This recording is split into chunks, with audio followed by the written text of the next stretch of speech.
Hello good morning. हाँ जी, हम start कर रहे हैं फॉरेन ट्रेड पॉलिसी का रिवीजन। ये आपका आखिरी टॉपिक। स्टार्ट करें जी।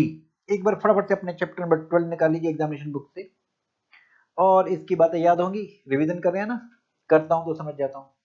हाँ जी, हम यहाँ पर फॉरेन ट्रेड पॉलिसी में इंपोर्ट की बात करेंगे, एक्सपोर्ट की बात करेंगे, दोनों की। क्यों? क्योंकि यहाँ हम बात करें विदेश व्यापार नीति, तो इंपोर्ट एक्सपोर्ट दोनों की बात आएगी। ये कौन लिखता है विदेश व्यापार नीति? Central government. कौन सी मिनिस्ट्री? Ministry of commerce. कौन से एक्ट के तहत ये पावर है सेंट्रल गवर्नमेंट को ये वाली नीति लिखने के लिए? FTDR act, foreign trade development and regulation act. क्या ये 5 साल के लिए होती है? अब ऐसा नहीं है, कोई एंड डेट नहीं है। पहले कभी होती थी 5 साल के लिए। ओके, आप इंपोर्ट को बढ़ाना चाहोगे कि एक्सपोर्ट को? एक्सपोर्ट को, है ना, एक्सपोर्ट को। अब एक्सपोर्ट बढ़ानी है तो इसके लिए इंपोर्ट ड्यूटी फ्री करना पड़ेगा। ड्यूटी फ्री करना पड़ेगा तो इसकी गाइडलाइन लिखनी पड़ेगी ना जी। कौन लिखेगी? MOC, ministry of commerce. अच्छा, जो गाइडलाइन लिखी इसके बेसिस पर एग्जामिशन नोटिफिकेशन कौन इशू करेगा? सीबीआईसी। क्या एग्जामिशन आपको सीबीआईसी की लैंग्वेज के हिसाब से ही मिलेगी? जी हाँ, जो एग्जामिशन नोटिफिकेशन होगी इसी की लैंग्वेज के हिसाब से मिलेगी। तो आइए, यही चीज आपके पास नोट्स में देखेंगे, पेज नंबर 12.1 पर यही है जी। हाँ जी, फॉरेन ट्रेड पॉलिसी ये सेट ऑफ गाइडलाइंस है। कौन लिखता है? Central government. कौन सी मिनिस्ट्री? Ministry of commerce. इसका पुराना नाम क्या था? EXIM policy, export import policy. अच्छा जी, कौन से एक्ट में पावर है? एफटीडीआर एक्ट तहत पावर है। अब कोई एंड डेट नहीं है, पहले होती थी 5 साल के लिए। हाँ, गवर्नमेंट इसमें कोई एग्जाम्पशन अमेंडमेंट करती रहती है नोटिफिकेशन के थ्रू। ओके जी, एक क्वेश्चन, क्या आपको एग्जाम्पशन सीबीआईसी की जो एग्जाम्पशन नोटिफिकेशन उन्होंने इशू कर रखा उसके हिसाब से मिलेगी या फॉरेन ट्रेड पॉलिसी की लैंग्वेज के हिसाब से? सीबीआईसी ने एग्जाम्पशन नोटिफिकेशन इशू करेगा उसके हिसाब से। इसके लिए हमने क्वेश्चन किया था, एक स्टार एक्सपोर्ट हाउस है, इसके लिए फॉरेन ट्रेड पॉलिसी में तो एग्जाम्पशन है, लेकिन अभी गवर्नमेंट ने इसका कस्टम में एग्जाम्पशन नोटिफिकेशन इशू नहीं किया हुआ है। क्या एग्जाम्पशन मिलेगी? नहीं नहीं नहीं, अभी नहीं मिलेगी। अच्छा, फिर इसे समझने के लिए मैंने कहा कि हम एफटीपी में पढ़ेंगे क्या। इसके लिए एक बार मैंने बोला था, एक बार थोड़ा आइडिया ले लीजिए स्कीम्स के लिए। पेज नंबर 18 पर, ये पेज नंबर 18 पर आपके पास चार्ट था, इसे मैं स्लाइड से दिखा देता हूं, जरा देखिए क्या। हाँ जी, यहाँ देखिए। हाँ जी, आप लेकर आ रहे हैं क्या? मैदा, शुगर, मिल्क पाउडर और मशीन। किस लिए ला रहे हो? बिस्किट बनाने के लिए। आपने इस पर ड्यूटी दी रखी है। अब आप इस बिस्किट को करते हैं एक्सपोर्ट। क्या इस एक्सपोर्ट पर जो आपने ड्यूटी, जो इंपोर्ट पर आपने ड्यूटी पे कर गया, इसका आपको रिफंड मिल जाएगा? इसे हम बोलते हैं ड्यूटी ड्रॉबैक। अच्छा, ये ड्यूटी ड्रॉबैक कैसे मिलेगा जी? अगर आपके प्रोडक्ट के लिए एक्सपोर्ट की परसेंटेज फिक्स है, जैसे ऑन रेट में बोलते हैं, वो मिल जाएगा। अगर फिक्स नहीं है तो आप एक्चुअल रिफंड ले सकते हैं। अच्छा, इसे ये ड्यूटी रेमिशन स्कीम के तहत आता है। इसके अलावा एक ड्यूटी रेमिशन स्कीम और है, आरओडीटीईपी। ये क्या है? जिन टैक्सेस का रिफंड आपको कहीं और नहीं मिल पाया, वो आरओडीटीईपी के तहत मिल जाएगा। जैसे फॉर एग्जांपल, गुड्स एक्सपोर्ट हो रही है, ट्रक जा रहा है, ट्रक में डीजल यूज हो रहा है, उस पर एक्साइज ड्यूटी वैट लगा हुआ है, उसका रिफंड कहीं और नहीं मिल पाया, हम यहाँ पर आरओडीटीईपी में दे देंगे। गुड्स बनाते हो, इलेक्ट्रिसिटी यूज करते हो, इलेक्ट्रिसिटी पर इलेक्ट्रिसिटी ड्यूटी लगती है, कहीं और नहीं रिफंड मिला, हम यहाँ पर रिफंड दे देंगे आपको आरओडीटीईपी। तो ये दो ड्यूटी रेमिशन स्कीम है। अब अगली बात सुनिए। हाँ जी, मेरे पास पहले एक्सपोर्ट ऑर्डर आया, पहले मेरे पास एक्सपोर्ट ऑर्डर है। मैं चाहता हूं ये मैदा, शुगर, मिल्क पाउडर बिना ड्यूटी पे किए हुए, बिना जीएसटी पे किए हुए मुझे मिल जाए। क्या ये पॉसिबल है? जी, इसके लिए मेरे को डीजीएफटी के पास डबल एडवांस ऑथराइजेशन, या डीएफआई, ये ड्यूटी फ्री इंपोर्ट ऑथराइजेशन, इसके लिए मेरे को अप्लाई करना पड़ेगा। तो मेरे को एडवांस में ऑथराइज कर देंगे, इसे हम इंपोर्ट लाइसेंस भी बोलते हैं। ये किस बेसिस पर दिया जाएगा? एक वर्ड है सियोन। मैं 1 किलो बिस्किट बनाने के लिए कितना इनपुट, कितना मैदा, कितना शुगर, कितना मिल्क पाउडर यूज कर सकता हूं, कितना स्टैंडर्ड इनपुट यूज कर सकता हूं, इसे बोलते हैं स्टैंडर्ड इनपुट आउटपुट नॉर्म्स। तो 1 किलो आउटपुट और स्टैंडर्ड इनपुट कितना यूज कर सकते हैं इसको बनाने के लिए, ये सियोन डीजीएफटी नोटिफाई किया करता है। तो काफी सारे प्रोडक्ट के नोटिफाई कर रखे हैं, तो अगर आपके लिए नोटिफाइड है, आप उसके अकॉर्डिंग, ये सियोन के अकॉर्डिंग आप अपना डबल ए ले लीजिए। और इसके बाद क्या होगा, आप ड्यूटी और जीएसटी बिना पे किए हुए इंपोर्ट कर पाएंगे। और ये मशीन अगर आपको इंपोर्ट करनी है तो इसके लिए EPCG, export promotion capital goods scheme होती है, उसके तहत आप ये लाइसेंस ले सकते हैं, फिर आपको ड्यूटी और जीएसटी नहीं देना पड़ेगा। तो क्या ये नीति लिखनी पड़ेगी क्या? जी, ये विदेश व्यापार नीति लिखनी पड़ेगी ना। अच्छा ध्यान दीजिए, ये जो आप मैदा शुगर लेकर आए हैं बिना ड्यूटी जीएसटी पे किए, इसका एक्चुअल यूज करना, इसको इनकॉर्पोरेट होना है इस बिस्किट में, ये बिस्किट फिर एक्सपोर्ट होगा। तो इसी मैदा शुगर को ही यूज करना है, कोई और मैदा शुगर नहीं। यही जो आप बिना ड्यूटी जीएसटी के लाए हो, इसे प्री इंपोर्ट कंडीशन भी बोल दिया जाता है। ये मतलब आपके पास एक्सपोर्ट ऑर्डर था तो हमने कहा चल पहले तो प्री इंपोर्ट कर ले बिना ड्यूटी जीएसटी के, इसको इनकॉर्पोरेट होना है इसमें, फिर ये एक्सपोर्ट होगा। ये एक्सपोर्ट होगा। ये किसके बेसिस पर मिलता है WDFI? ये सियोन के बेसिस पर, स्टैंडर्ड इनपुट आउटपुट कितना है उसके बेसिस पर मिला करता है। और मशीन इसको भी एक्चुअल यूज करना है इन बिस्किट बनाने के लिए। अब आप एक्सपोर्ट करेंगे, इसे हम बोलते हैं ये हमारी एक्सपोर्ट ऑब्लिगेशन, ये हमारी एक्सपोर्ट ऑब्लिगेशन। अच्छा जी, ड्यूटी रेमिशन स्कीम है दो, ड्यूटी ड्रॉबैक और RODTEP। इसके अलावा आपकी ड्यूटी एग्जम्पशन स्कीम है, ये WDFI है और EPCG। आइए देखते हैं, यही सेम चीज आपको दे रखी है चार्ट में। देखें, ड्यूटी एग्जम्पशन स्कीम है WDFI है, इसके बेस पर रॉ मटेरियल लाओगे जैसे मैदा शुगर मिल्क पाउडर, और EPCG स्कीम के तहत आप कैपिटल गुड्स लेकर आओगे, ये हमने इंपोर्टेंट मार्क कर रखे जो आपके इंपोर्टेंट है। फिर यहां पर ड्यूटी रेमिशन स्कीम है दो, ड्यूटी ड्रॉबैक और RODTEP, राइट। अच्छा जी, अच्छा एक चीज और, क्या आप डीम्ड एक्सपोर्ट कर सकते हैं या फिजिकल एक्सपोर्ट करना जरूरी है? फिजिकल एक्सपोर्ट भी कर सकते हो और डीम्ड एक्सपोर्ट भी। डीम्ड एक्सपोर्ट जैसे EU को माल बेच दिया, जैसे जीएसटी में हमने पढ़ा था, तो ये आएंगे यहाँ पर। ओके, तो पहले हम ड्यूटी रेमिशन स्कीम की बात करते हैं। हम मैदा शुगर मिल्क पाउडर लाए हैं ड्यूटी पे कर कर, इससे हम बिस्किट बनाएंगे, बिस्किट को करेंगे एक्सपोर्ट, तो जो ड्यूटी पे कर रखी होगी इसका मिल जाएगा ड्यूटी ड्रॉबैक। जिन ड्यूटीज का कहीं और रिफंड नहीं मिलता, RODTEP में रिफंड मिल जाएगा उनका। और अगर मेरे पास ऑलरेडी एक्सपोर्ट ऑर्डर है तो मैं WDFIA के बेस पर इंपोर्ट करूंगा बिना ड्यूटी जीएसटी के, बिना ड्यूटी जीएसटी के। और अगर मेरे को मशीन इंपोर्ट करनी है तो EPC स्कीम के लिए अप्लाई करूंगा, बिना ड्यूटी जीएसटी के मशीन ले आऊंगा, मशीन ले आऊंगा। ठीक है, ये AA आपको कैसे मिलेगा? ये सियोन के basis, standard input output norms के बेसिस पर DGFT नोटिफाई कर रखे हैं। फिर इस मैदा को और इस मशीन को एक्चुअल यूजर कंडीशन है, आपको बिस्किट बनाने के लिए ही यूज करना है। फिर आप इसे फिजिकल एक्सपोर्ट करो या डीम्ड एक्सपोर्ट करो। ओके, तो हमारे पास ये स्कीम्स हैं, ड्यूटी एग्जम्पशन, ड्यूटी रेमिशन, EPCG हो गया। इसके अलावा डीम्ड एक्सपोर्ट बोल दिया, EOU और SCL जिनका काम मेनली एक्सपोर्ट करना, तो इसके लिए अलग स्कीम है। तो वापस आते हैं हम पेज नंबर 1 पर थे हम। हाँ जी, यहां पर हम इस FTP में क्या क्या पढ़ेंगे? हाँ जी, सेंट्रल गवर्नमेंट ने 11 चैप्टर बनाकर दे रखे हैं इस पॉलिसी के। ये जो आप पढ़ेंगे इसका छोटा छोटा टॉपिक आपके कोर्स में, यही 11 चैप्टर आपको पढ़ने हैं। जैसे मैं आपको दिखाऊं एक बार स्लाइड से, ये हैं 11 चैप्टर। अभी आप ड्यूटी एग्जामिशन या ड्यूटी रेमिशन स्कीम की बात कर रहे थे, WDFIA ये बात कर रहे थे, यही यहाँ पे यही पढ़ेंगे। कैपिटल स्कीम में ये EPC स्कीम की बात कर रहे थे, इस ये चैप्टर नंबर 5 है। ड्यूटी एग्जामिशन का चैप्टर नंबर 4 था, EOU के लिए चैप्टर नंबर 6 है। डीम्ड एक्सपोर्ट जैसे आपने EOU को बेचा, ये चैप्टर नंबर 7 है। ऐसे स्कोमेट आइटम्स के लिए है, डेफिनेशंस हैं, चैप्टर 10 11 है। तो ऐसे ये आपके 11 चैप्टर्स आप छोटे छोटे पढ़ेंगे। ये किसने इशू कर रखे हैं? सेंट्रल गवर्नमेंट ने, ये हमारे कोर्स में है। ठीक है, अच्छा इसके अलावा जो हमारे कोर्स में नहीं है लेकिन होता तो है क्या, हैंडबुक ऑफ प्रोसीजर, ये DGFT लिखती है इन 11 चैप्टर का प्रोसीजर।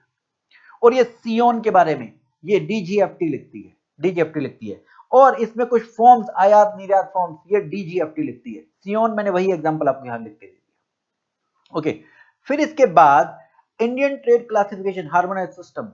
हाँ जी, जैसे आपने कस्टम में पढ़ा था, 2 शेड्यूल थी, पहली शेड्यूल इंपोर्ट के लिए थी, शेड्यूल 2 एक्सपोर्ट के लिए थी। यहां पर भी शेड्यूल 1 और शेड्यूल 2 है।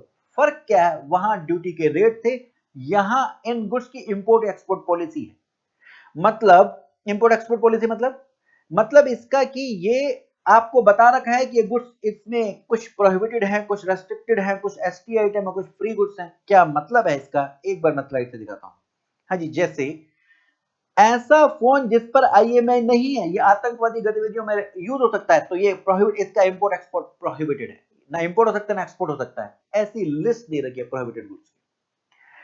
जैसे restricted horse cow buffalo import तो कर सकते हो लेकिन परमिशन लेनी पड़ेगी, रेस्ट्रिक्टेड लाइसेंस लेना पड़ेगा, अथोराइजेशन लेना पड़ेगा, रेस्ट्रिक्टेड। एसटी आइटम जो आप डायरेक्टली इंपोर्ट नहीं कर सकते, आपको गवर्नमेंट द्वारा अपॉइंट की गई एजेंसी के थ्रू इंपोर्ट करना होगा, वो है ST item. Free goods, free goods का मतलब ये नहीं कि ड्यूटी नहीं लगेगी, ड्यूटी तो लगेगी लेकिन परमिशन नहीं लेनी पड़ेगी इंपोर्ट एक्सपोर्ट के लिए, इन्हें हम बोलते हैं फ्री गुड्स। अगर आप इनको देखना चाहें कि आपके गुड्स कौन से फ्री रेस्ट्रिक्टेड हैं, तो आप डीजीएफटी की वेबसाइट पे आए, यहां आप रेगुलेशन पर क्लिक करें, रेगुलेशन पर क्लिक करने के बाद ये यूं ऐसा ओपन हो जाएगा। यहाँ फॉरेन ट्रेड पॉलिसी 11 चैप्टर यहाँ पर है, ये देखना चाहते डिटेल में तो यहाँ दे सकते हैं। ये इंपोर्ट एक्सपोर्ट पॉलिसी यहाँ पर आ गए हम, इसमें देखेंगे ये शेड्यूल 1 है।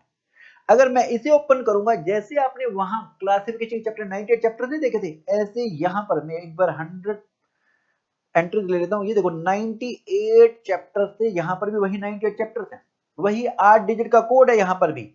आपने जैसे आप ये इसमें पहला चैप्टर लाइव एनिमल्स का ओपन करते हैं, ये हमने ओपन कर लिया, देखो बुल्स के लिए क्या लिखा हुआ है, रेस्ट्रिक्टेड, मतलब इन गुड्स के आगे लिखा हुआ है। या फिर आप इसे डिटेल में देखना चाहें कि कौन से गुड्स हमारे रेस्ट्रिक्टेड है, तो यहां आपने इंपोर्ट एक्सपोर्ट पॉलिसी पे क्लिक किया, ये शेड्यूल 1 में थोड़ा नीचे आइए, ये देखिए रेस्ट्रिक्टेड प्रोहिबिटेड एसटी आइटम दे रखे, अदरवाइज चैप्टर वाइज भी आप चेक कर सकते हैं। तो इनकी ये, इसे हम बोलते हैं ये इनकी पॉलिसी है। चलिए वापस आते हैं, हाँ जी वापस आएंगे आप। अच्छा जी, तो ये आपको यही मैंने यहां पर लिख कर दे रखा, जो मैंने आपको वहां स्लाइड से दिखाया। अब आते हैं सेलिएंट फीचर्स ऑफ एफटीपी। यहां आप गुड्स के लिए पढ़ेंगे, गुड्स को 4 कैटेगरी में डिवाइड करके, फ्री, रेस्ट्रिक्टेड, प्रोहिबिटेड और एसटी आइटम। फिर इसके अलावा इसमें आप एक्सपोर्ट प्रमोशन स्कीम्स के लिए पढ़ेंगे, जैसे एक्सपोर्ट प्रमोशन स्कीम्स, हाँ जी हमें गुड्स एक्सपोर्ट करने हैं टैक्सेस लगाकर नहीं, तो टैक्सेस या तो एग्जम्प्ट कर दिए जाएंगे या रिफंड कर दिए जाएंगे, इनपुट पर भी आउटपुट पर भी। जैसे for example duty exemption scheme में आप अभी AADFIA पढ़ के आए थे, क्यों आप AADFIA ले रहे थे, क्योंकि अपने एक्सपोर्ट करना था, तो हम इनपुट पे टैक्सेस माफ कर रहे थे। मैदा शुगर आप बिना ड्यूटी बिना जीएसटी के ला रहे थे। या फिर रिफंड मिल जाएगा, ड्यूटी ड्रॉबैक स्कीम उसी का एग्जांपल था। कैपिटल गुड्स बिना ड्यूटी के ला रहे हो, ईपीसीसी स्कीम की एक्सपोर्ट प्रमोशन स्कीम्स है, या ईओयूएससीजेड वाली जिनका काम मेनली एक्सपोर्ट करना था, उनके लिए ये वाली स्कीम बना दीजिए। अच्छा, एक डीम्ड एक्सपोर्ट वाला भी हमने पॉइंट पढ़ा था, डीम्ड एक्सपोर्ट ईओयू को बेच रहे हैं, तो ये स्कीम्स हैं उनकी, ठीक है। अच्छा, फिर इसके बाद आइए एडमिनिस्ट्रेशन ऑफ एफटीपी।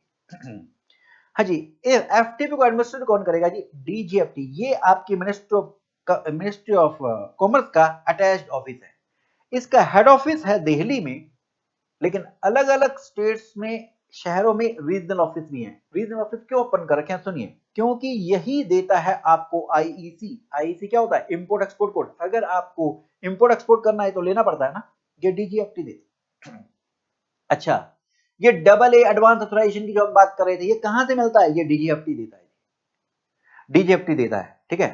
अच्छा जी, यही चीज अगर आप देखना चाहें ये डीजीएफटी के साइट पर, यहां सर्विसेज में आइए, सर्विसेज पर क्लिक कीजिए और आपको ये दिख जाएगा, एडवांस ऑथराइजेशन डीएफए के लिए अप्लाई करना तो आप यहां पर जाइए, आईसी के लिए अप्लाई करना तो यहां पर जाइए, ठीक है। ओके जी। अच्छा जी, क्योंकि डीजीएफटी ने बनाया आपका हैंडबुक ऑफ प्रोसीजर, आयात निर्यात फॉर्म या क्लासिफिकेशन ऑफ आइटम, तो इनकी अगर आपको इनमें कोई प्रॉब्लम है तो इसी से पूछोगे, इसकी इंटरप्रिटेशन बाइंडिंग होगी, सीबीआईसी की नहीं, डीजीएफटी की, क्योंकि इसी ने बनाया तो यही इंटरप्रेट करके बताएगा। इस डीजीएफटी के हेल्प के लिए हमने एक पॉलिसी इंटरप्रिटेशन कमेटी पीआईसी भी बना रखी है। अच्छा, इनमें अगर आपको कोई प्रॉब्लम है, तो जेन्युइन हार्डशिप है, तो एक्सपोर्टर क्या डीजीएफटी के पास जा सकता है जी। अब डीजीएफटी की 3 कमेटी है, नॉर्म कमेटी, ईपीसीजी कमेटी और पॉलिसी रिलैक्सेशन कमेटी। ये डीजीएफटी इनसे कंसल्ट करके आपको कुछ कंडीशन बताएगा, कंडीशन लगाएगा और आपको रिलैक्स कर देगा, उस कंडीशन से कोई एग्जामिशन दे देगा। अगर आपको कोई प्रॉब्लम हो रही है तो आप इनके पास जा सकते हैं। नॉर्म कमेटी ये सी ऑन फिक्स करती है, ईपीसीजी ये कैपिटल गुड्स के लिए हो गई, बाकी अदर मैटर के लिए पॉलिसी रिलैक्सेशन कमेटी हो गई। नेक्स्ट, अगर इंपोर्टर कहता है तुमने तो खुद ही डिसीजन दे दिया, मेरी बात तो सुन लो, एक बार मेरे को बुला तो लो, पर्सनल हियरिंग तो दो, तो वो आपको पर्सनल हियरिंग के लिए भी बुलाएंगे, लेकिन अगेन डीजीएफटी इनसे कंसल्ट करके इन कमेटी से आपको डिसीजन कन्वे करेगा, अब इसका डिसीजन फाइनल बाइंडिंग होगा, ठीक। आते हैं इसके बाद आगे, अदर अथॉरिटीज, सीबीआईसी कौन इन्वॉल्व है, हाँ जी, कस्टम और जीएसटी डिपार्टमेंट भी इन्वॉल्व है। आपने कस्टम में पढ़ा था, जब आप इंपोर्ट करते हैं बिल ऑफ एंट्री फाइल करनी होती है, एक्सपोर्ट के लिए शिपिंग बिल फाइल करना होता है, इंपोर्ट मैनिफेस्ट था, एक्सपोर्ट मैनिफेस्ट था, वो कस्टम डिपार्टमेंट ही तो क्लियर कर रहा था ना, तो ये कस्टम इन्वॉल्व है इंपोर्ट की क्लियरेंस, एक्सपोर्ट की क्लियरेंस के लिए। तो कस्टम को ये फॉलो करनी है पॉलिसी जो इन्होंने बना रखी है क्लियर या इंपोर्ट एक्सपोर्ट के गुड्स को क्लियर करने के लिए। जीएसटी डिपार्टमेंट भी इन्वॉल्व है। जी हाँ, हमने बात करी थी सीजीएसटी ऑफिसर भी होती है, एसजीएसटी ऑफिसर भी होती हैं। जीएसटी आने से पहले 1.5 करोड़ से कम पर एक्साइज नहीं लगती थी, वो सारे के सारे कौन थे, वो स्टेट वैट वाले ऑफिसर के पास थे। तो इन्होंने क्या किया, जीएसटी आने के बाद 1.5 करोड़ से कम की जिनकी टर्नओवर थी वो वाले मोस्ट 90% एसएससी एसजीएसटी ऑफिसर को दे दिया, 10% सीजीएसटी ऑफिसर को। 1.5 करोड़ से ऊपर वाले, ये हमने चैप्टर 2 में बात करी थी, प्रैक्टिकली आपको आइडिया दिया था 50% सीजीएसटी ऑफिसर, 50% एसजीएसटी ऑफिसर। क्या जरूरत है इन जीएसटी ऑफिसर की? हमने ऐसा पढ़ा था जीएसटी में कि अगर हम गुड्स एक्सपोर्ट करते हैं तो हम बिना जीएसटी के एक्सपोर्ट कर सकते हैं। बॉन्ड एलयूटी फाइल करना था, किसके पास फाइल करोगे, जीएसटी ऑफिसर के पास ना। आ गया ना जीएसटी ऑफिसर का काम। फिर एक्सपोर्ट के बाद रिफंड मांगोगे, किससे मांगोगे, जीएसटी ऑफिसर से ना। या दूसरा आईजीएसटी पे कर एक्सपोर्ट कर देते तो रिफंड मांगते थे ना, कहां से मांगोगे, जीएसटी ऑफिसर से ना। तो ये जीएसटी ऑफिसर का काम आ गया जब भी गुड्स एक्सपोर्ट होती हैं विद या विदाउट पेमेंट ऑफ आईजीएसटी।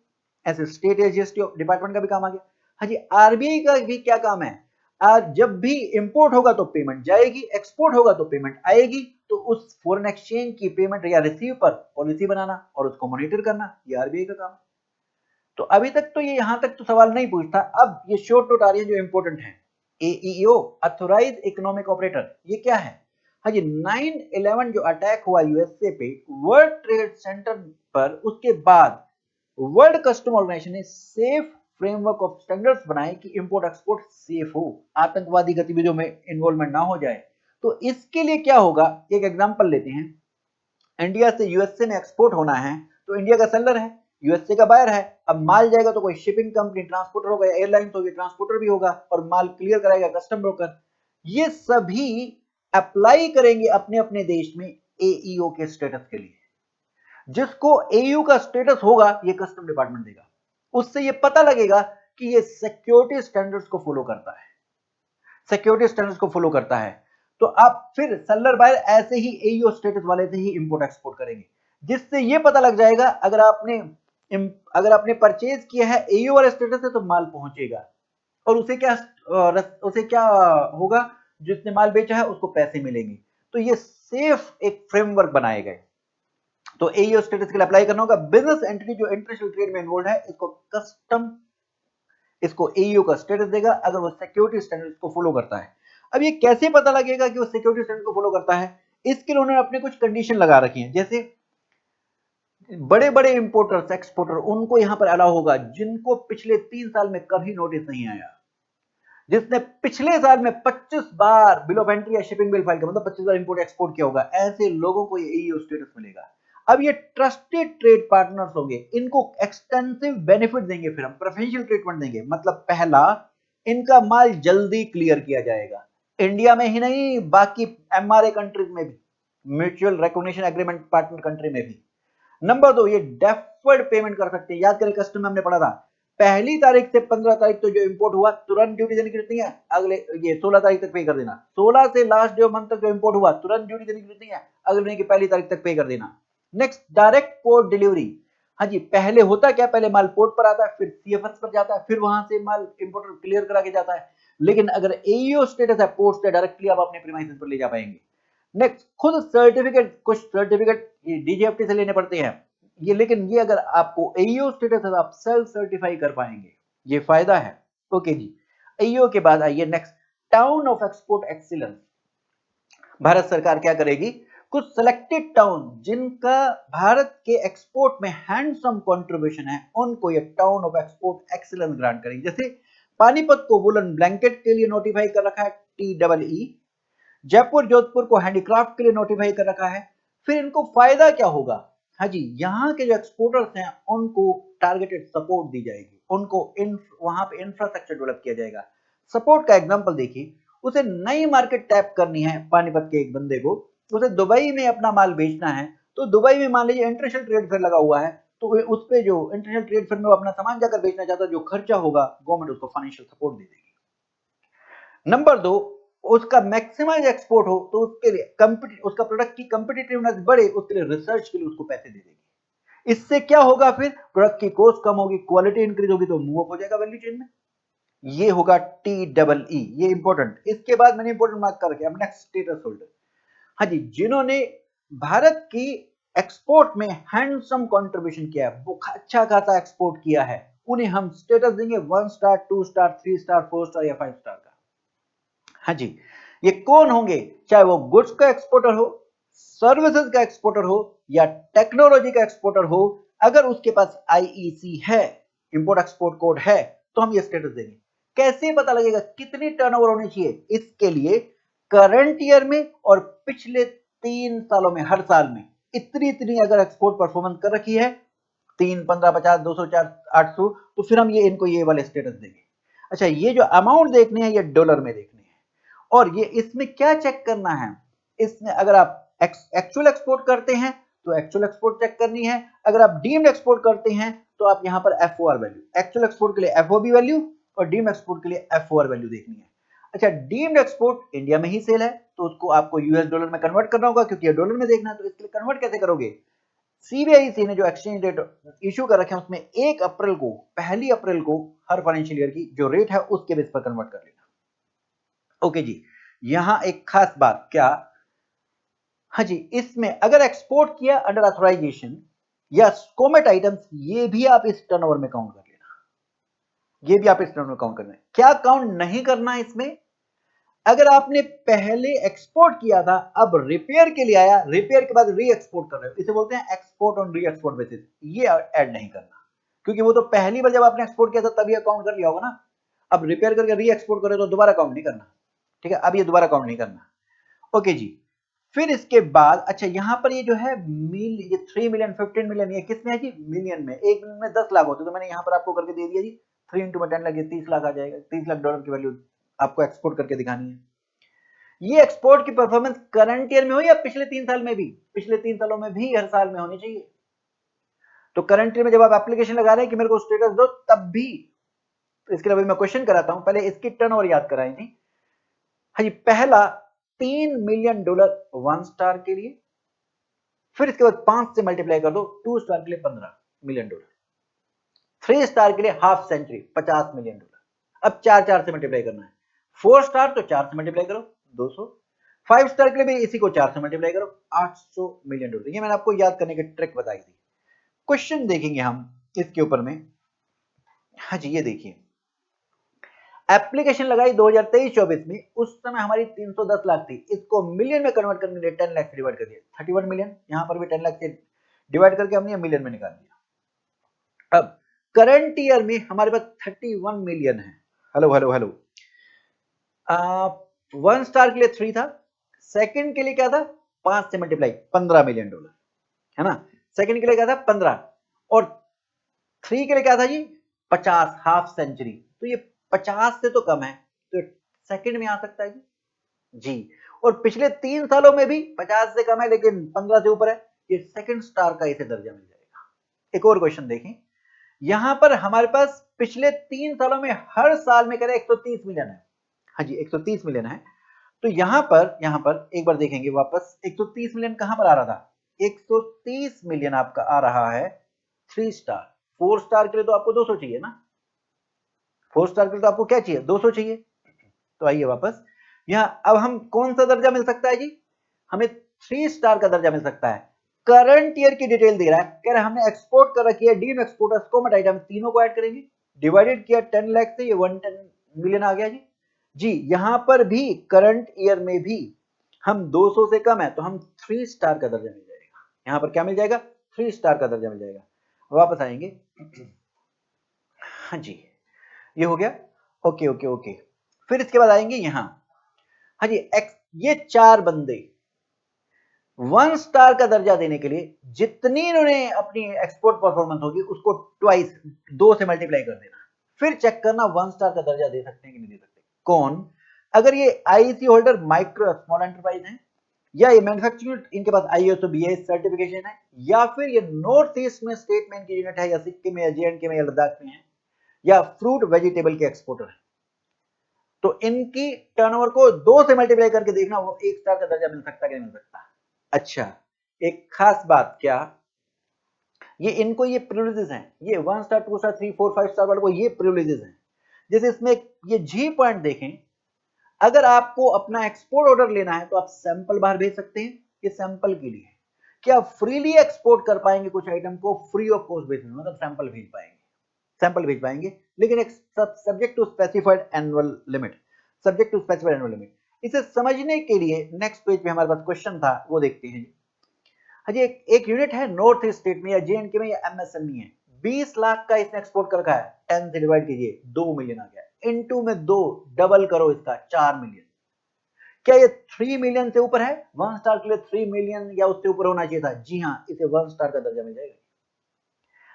अगर मैं 2 से मल्टीप्लाई नहीं करता तो कोई दर्जा नहीं मिल रहा था 1 स्टार का, 2 मिलियन ही था, लेकिन ये कहता है इनके लिए आप ट्वाइस कर लेना, डबल कर लेना 1 स्टार का दर्जा देने के लिए।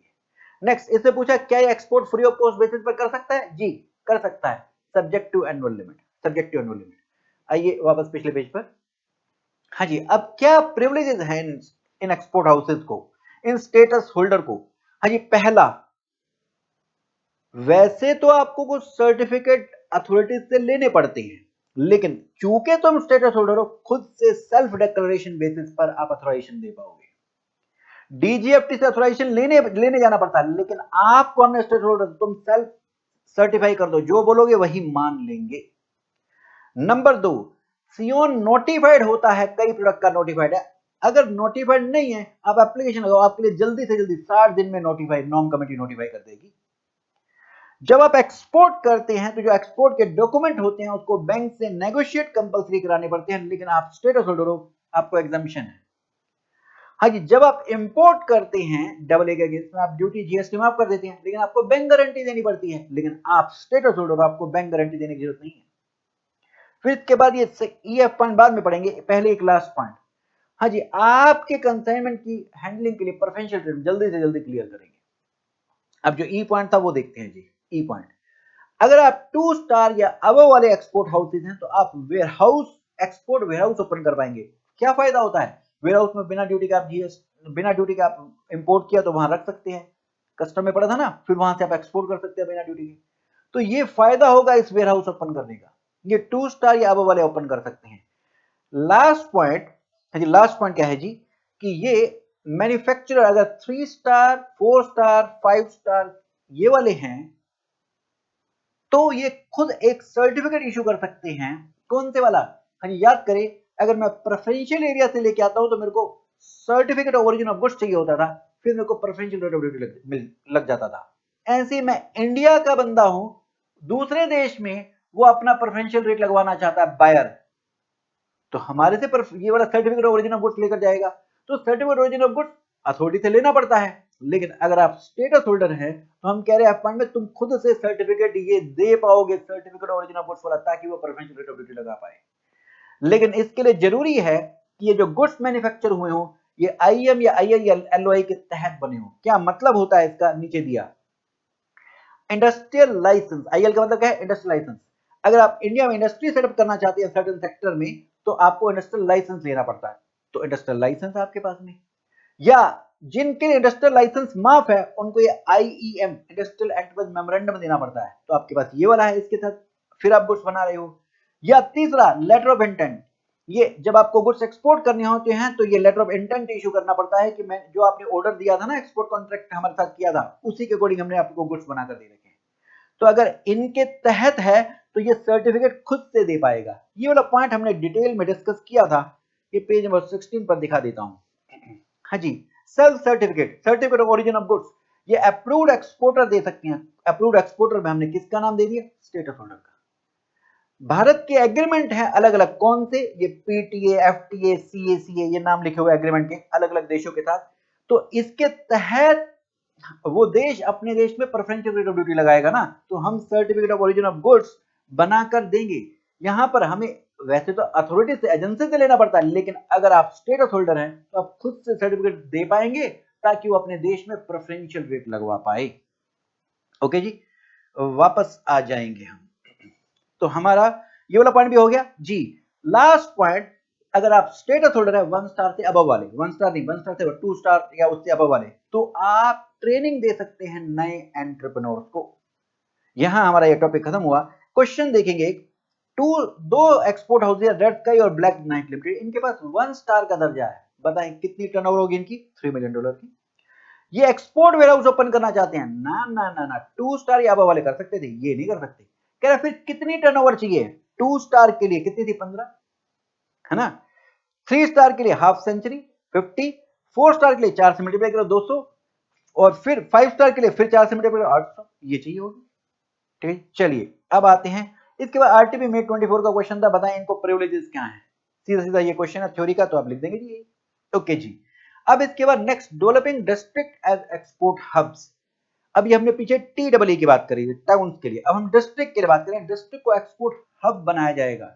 ऐसे डिस्ट्रिक्ट जहां से ऑलरेडी प्रोडक्ट सर्विसेज का एक्सपोर्ट हो रहा है, या फिर नए प्रोडक्ट्स जिनकी एक्सपोर्ट पोटेंशियल है, ज्यादा एक्सपोर्ट हो सकता है, ऐसे डिस्ट्रिक्ट को हम एक्सपोर्ट हब बनाएंगे। फिर उनका एक्सपोर्ट ग्रो होगा, प्रोडक्शन ज्यादा होगा। इसका अल्टीमेट हमारा जो गोल है, आत्मनिर्भर Bharat, vocal for local, make in India, वो प्रमोट हो पाएगा। क्या प्रोसेस होगी इसकी? सबसे पहले कुछ 2-3 प्रोडक्ट सर्विसेज जिनकी एक्सपोर्ट पोटेंशियल है, उनको क्या किया जाएगा? सेलेक्ट किया जाएगा। नंबर 2, इंस्टीट्यूशनल मैकेनिज्म, जैसे DEPC, district export promotion, state level पे नहीं, नेशनल लेवल पे नहीं, डिस्ट्रिक्ट लेवल पर एक्सपोर्ट प्रमोशन कमेटी बनाई जाएगी। क्यों डिस्ट्रिक्ट लेवल पर? क्यों? तो वहां के एक्सपोर्टर आप इस कमेटी के पास आएंगे, अगर उनको एक्सपोर्ट करने में कोई परेशानियां हो रही हैं, वो इनको रिजोल्व करेंगे। अब डिस्ट्रिक्ट लेवल पर ही एक्सपोर्ट का एक्शन प्लान बनाया जाएगा। ये 2-3 कमोडिटी सिलेक्ट करी थी ना, कंप्रीहेंसिव प्लान होगा ये। इसको मॉनिटर करेगी DGFT with relevant state and central agency की एक प्लान इंप्लीमेंट हो पा रहा है या नहीं हो पा रहा, कहीं प्रॉब्लम तो नहीं है, उसको फिर रिजोल्व करेगी। ये होगा, इस तरीके से हम डिस्ट्रिक्ट का एक्सपोर्ट हब बनाएंगे। Next, quality complaint and trade dispute. हाँ जी, importer bill of entry file करता है, एक्सपोर्टर शिपिंग बिल फाइल करता है। इसमें अपनी value, quality, quantity, description, goods of services सही लिखने हैं। अगर गुड्स एक्सपोर्ट कर रहा है तो बेस्ट क्वालिटी का गुड्स एक्सपोर्ट कर रहा है, या सर्टिफिकेट देना है, या स्पेसिफिकेशन की हमने जो कॉन्ट्रैक्ट हुआ था एक्सपोर्ट का, उसी के अकॉर्डिंग ही गुड्स बना कर दिए हैं। अगर ये गलत एंट्री, गलत डिटेल देते हैं, गलत सर्टिफिकेट देते हैं, तो उनके अगेंस्ट में एक्शन लिया जाएगा। अच्छा, फर्दर एक मैकेनिज्म बनाया जाएगा। अगर फॉरेन बायर सप्लायर और इंडिया के इंपोर्टर एक्सपोर्टर में कोई डिस्प्यूट्स हैं, तो इसके लिए मैकेनिज्म जैसे ये बना रखा CQCTD। For example, foreign buyer कहता है मैंने माल मंगाया था, मेरे पास सप्लाई नहीं हुआ, या पार्शियल सप्लाई हुआ, या गलत सप्लाई हुआ, या जितने समय में आना चाहिए था डिलीवरी शेड्यूल में वो नहीं आया। या फॉरेन एक्सपोर्टर कहता है कि गलत सप्लाई आ गई है, तो किसको कंप्लेंट करेगा? CQCTD को। क्या ये कंप्लेंट फॉरेन बायर सप्लायर कर सकते हैं, या इंडियन इंपोर्टर एक्सपोर्टर भी कर सकता है? ये भी कर सकते हैं। फिर ये CQCTD क्या करेगा? इंक्वायरी, इन्वेस्टिगेशन करेगा और तुरंत उनको रिड्रेस करेगा। ठीक है जी। नेक्स्ट, अगला ये इंपॉर्टेंट है, comment.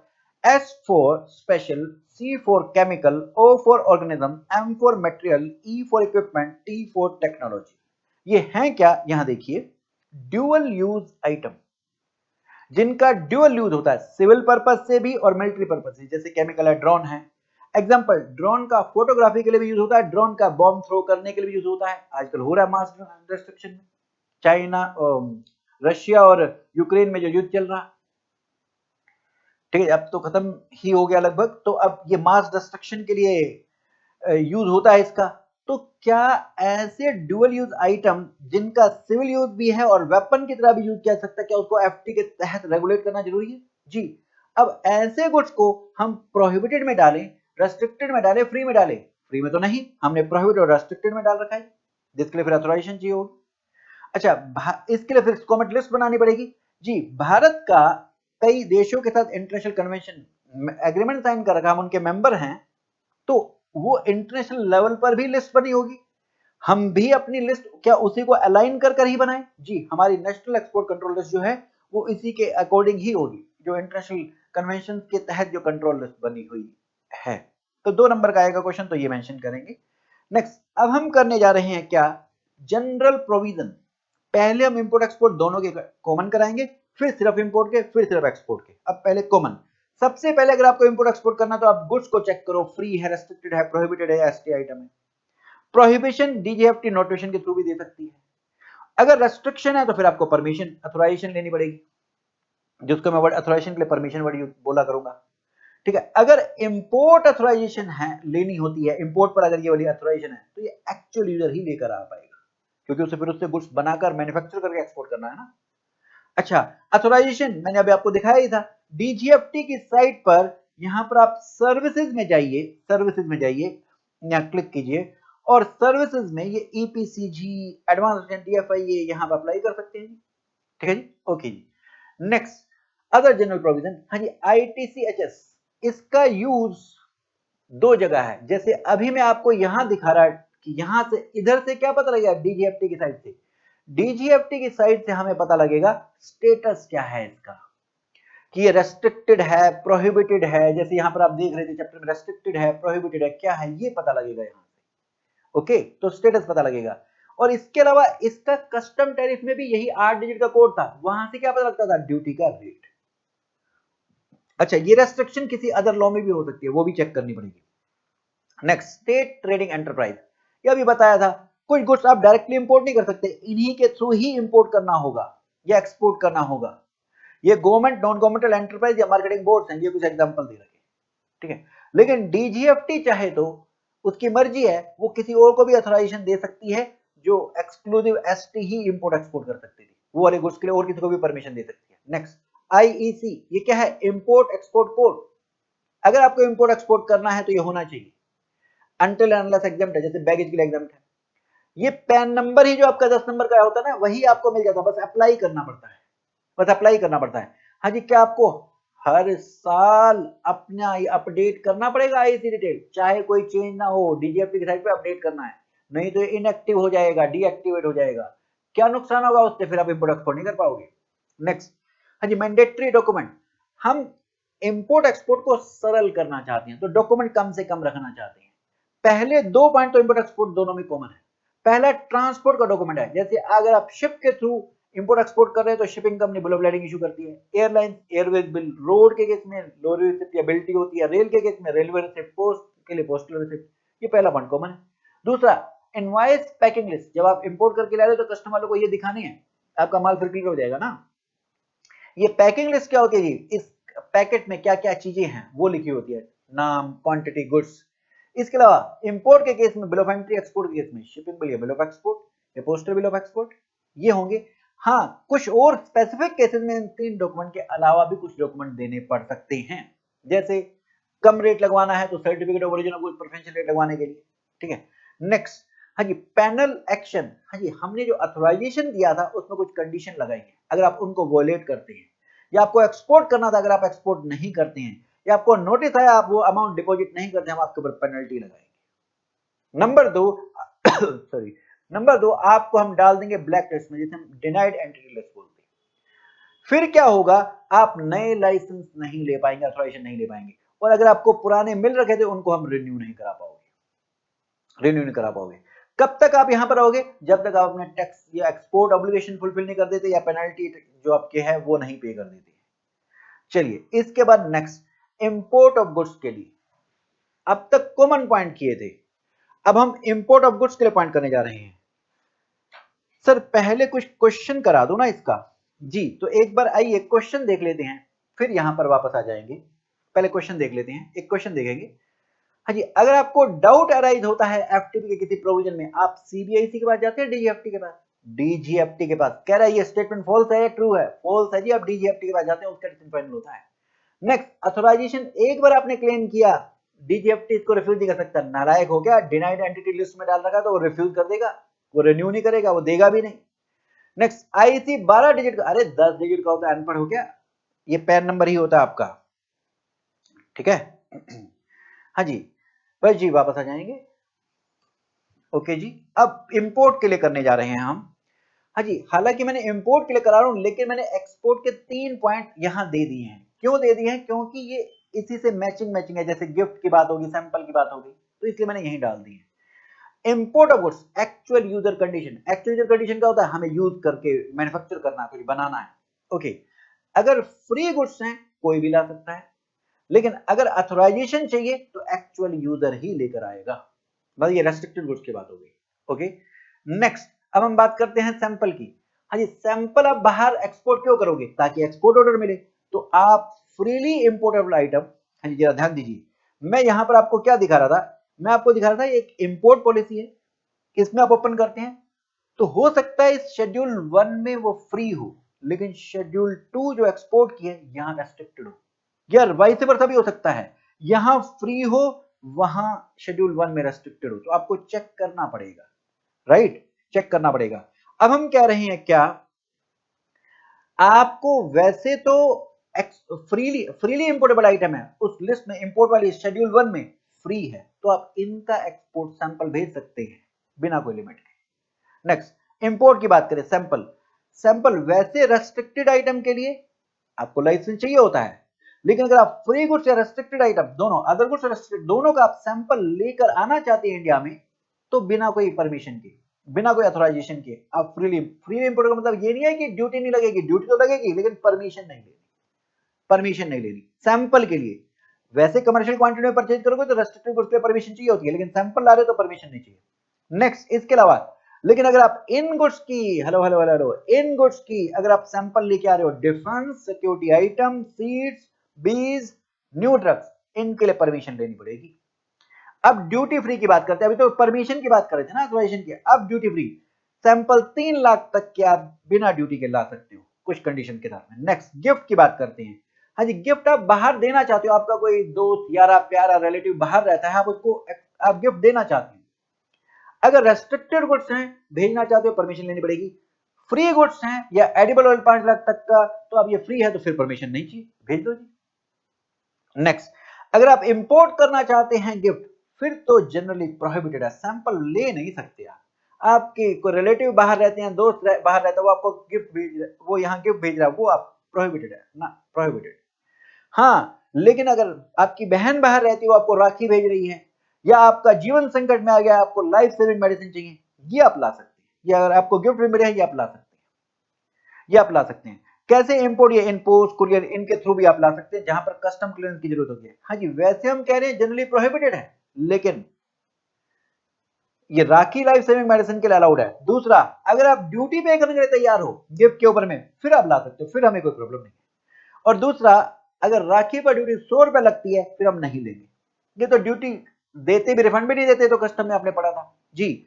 Next, passenger baggage important नहीं क्या, अगर आप बाहर जा रहे हो तो एक्सपोर्ट करोगे, अगर आप रेस्ट्रिक्टेड आइटम अपने साथ लेके जा रहे हो तो परमिशन चाहिए, अगर फ्रीली एक्सपोर्टेबल आइटम लेके जा रहे हो तो परमिशन नहीं चाहिए, अथोराइजेशन बोलते हैं जिसको।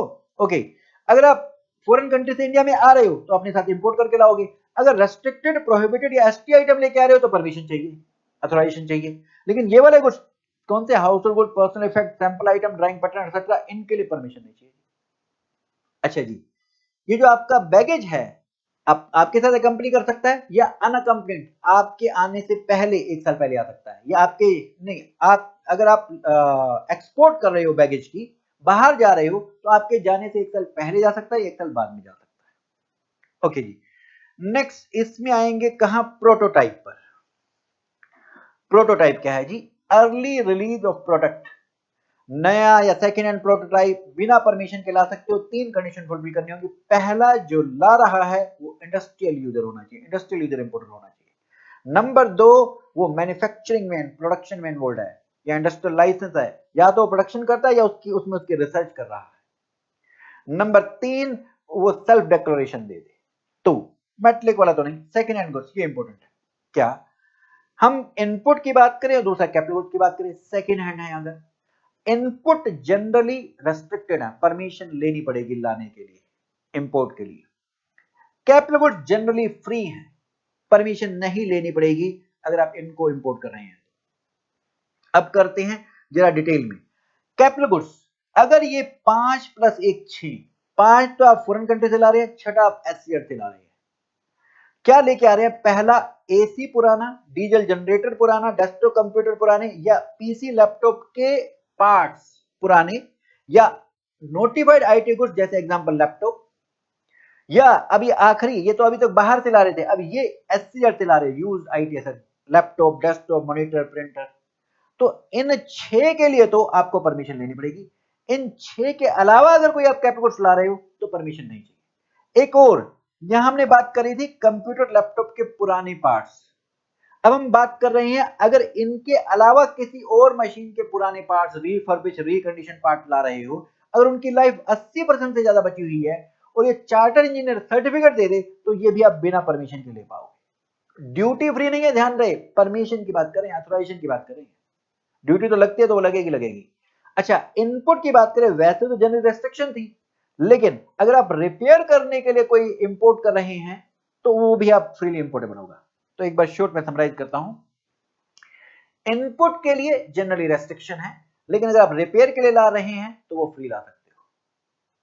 नेक्स्ट, कैपिटल गुड्स के लिए सेकंड हैंड की बात करें, ध्यान रहे, सेकंड हैंड ये 5 और एक 6, इनके लिए तो रेस्ट्रिक्शन है, बाकियों के लिए फ्रीली आप बिना परमिशन भी ला सकते हो। ठीक है, 5 क्या है, 5 प्लस 1 क्या है, AC, generator, desktop computer, PC, laptop के पुराने पार्ट, आईटी नोटिफाइड गुड्स, और उसके अलावा यूज आईटी अगर एससीआर से ला रहे हो। फ्री क्या है, बाकी सब फ्री हैं। एक इसके अलावा ये जो कंप्यूटर पार्ट के, लैपटॉप के अलावा कोई पार्ट्स जिनकी लाइफ 80% से ज्यादा बची हुई है, चार्ट इंजीनियर सर्टिफिकेट दे दे तो फ्रीली इंपोर्ट कर सकते हैं। ठीक है, ओके जी। इसके लिए हमने क्वेश्चन भी किया था, अगर आपको ध्यान हो तो क्वेश्चन छोड़ते हैं अभी, चलिए आगे बढ़ते हैं। नेक्स्ट, मिसलेनियस पॉइंट, क्या आप हाई सी में सेल कर सकते हैं? जी, परमिटेड है। मर्चेंट ट्रेड, यूएसए से परचेज करके जापान में बेचना, कर सकते हो। क्या यूएसए से यूएसए में बेच सकते हो? जी, लेकिन ये साइट्स या स्कोमेट आइटम के लिए मना है। साइट्स मतलब ये जो आपको वाइल्ड लाइफ वाले हैं, स्कोमेट लिस्ट मैंने आपको बता ही दिया था। हाँ जी, नेक्स्ट, लीज फाइनेंसिंग के लिए कैपिटल गुड्स लाना चाहते हो, ला सकते हो जी। अच्छा जी, अब ये अगले 2 पॉइंट, जब आप इंपोर्ट करते हैं ड्यूटी फ्री है तो आपको कुछ बैंक गारंटी, कोई बॉन्ड भरने पड़ते हैं, वो कहां भरने हैं? कस्टम वालों के पास। अगर डोमेस्टिक परचेज करे हो तो रीजनल अथॉरिटी, जो वो डीजीएफटी के रीजनल ऑफिसर्स नहीं थे, उनको दे दिए। ओके जी, इंपोर्ट के पॉइंट्स खत्म हो गए। अब एक्सपोर्ट के लिए, एक्सपोर्ट वैसे तो बिना कोई रेस्ट्रिक्शन एक्सपोर्ट कर सकते हो, लेकिन आईटीएचएस में मना है तो वो देख लेना, कोई अदर लॉ में मना है तो वो देख लेना। Next, third party export.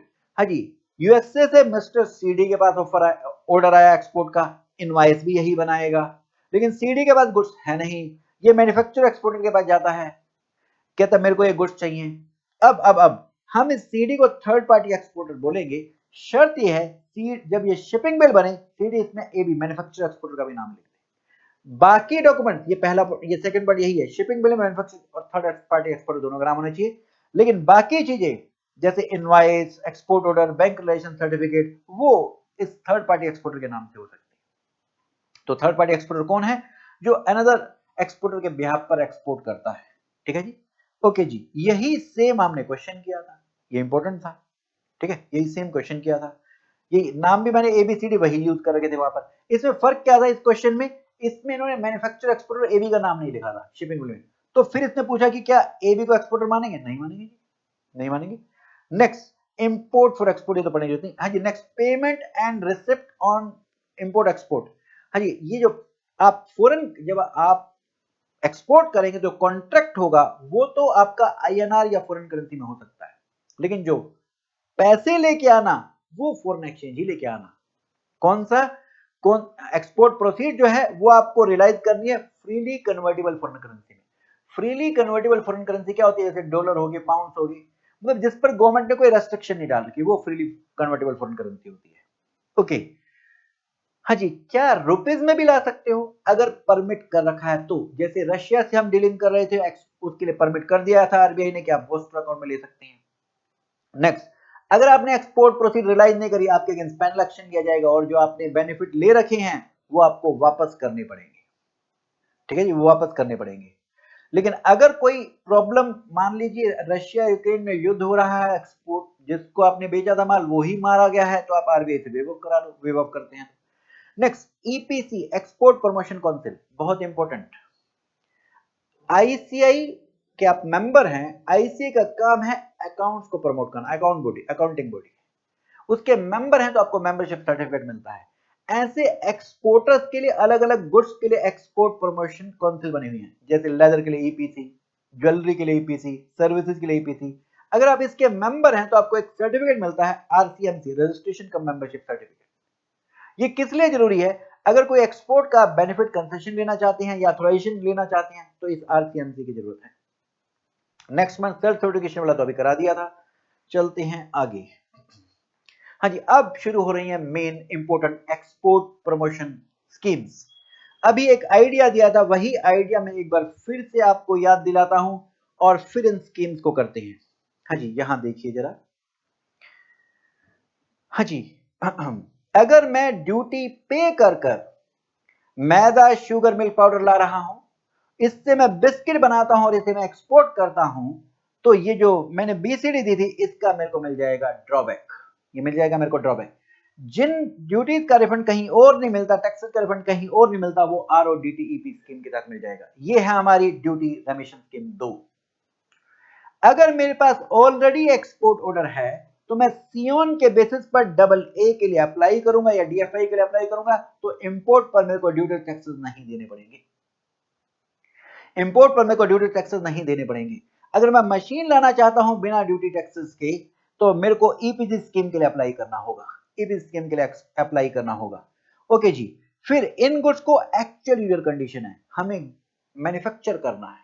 इसे हम प्री इंपोर्ट कंडीशन भी बोल सकते हैं कि क्योंकि आपके पास एक्सपोर्ट ऑर्डर था, आपने डबल ए के लिए अप्लाई किया, अब आप प्री इंपोर्ट करोगे, फिर इस मैदा शुगर को बिस्किट बनाने में यूज करोगे, तो इसमें इनकॉर्पोरेट हो जाएगा।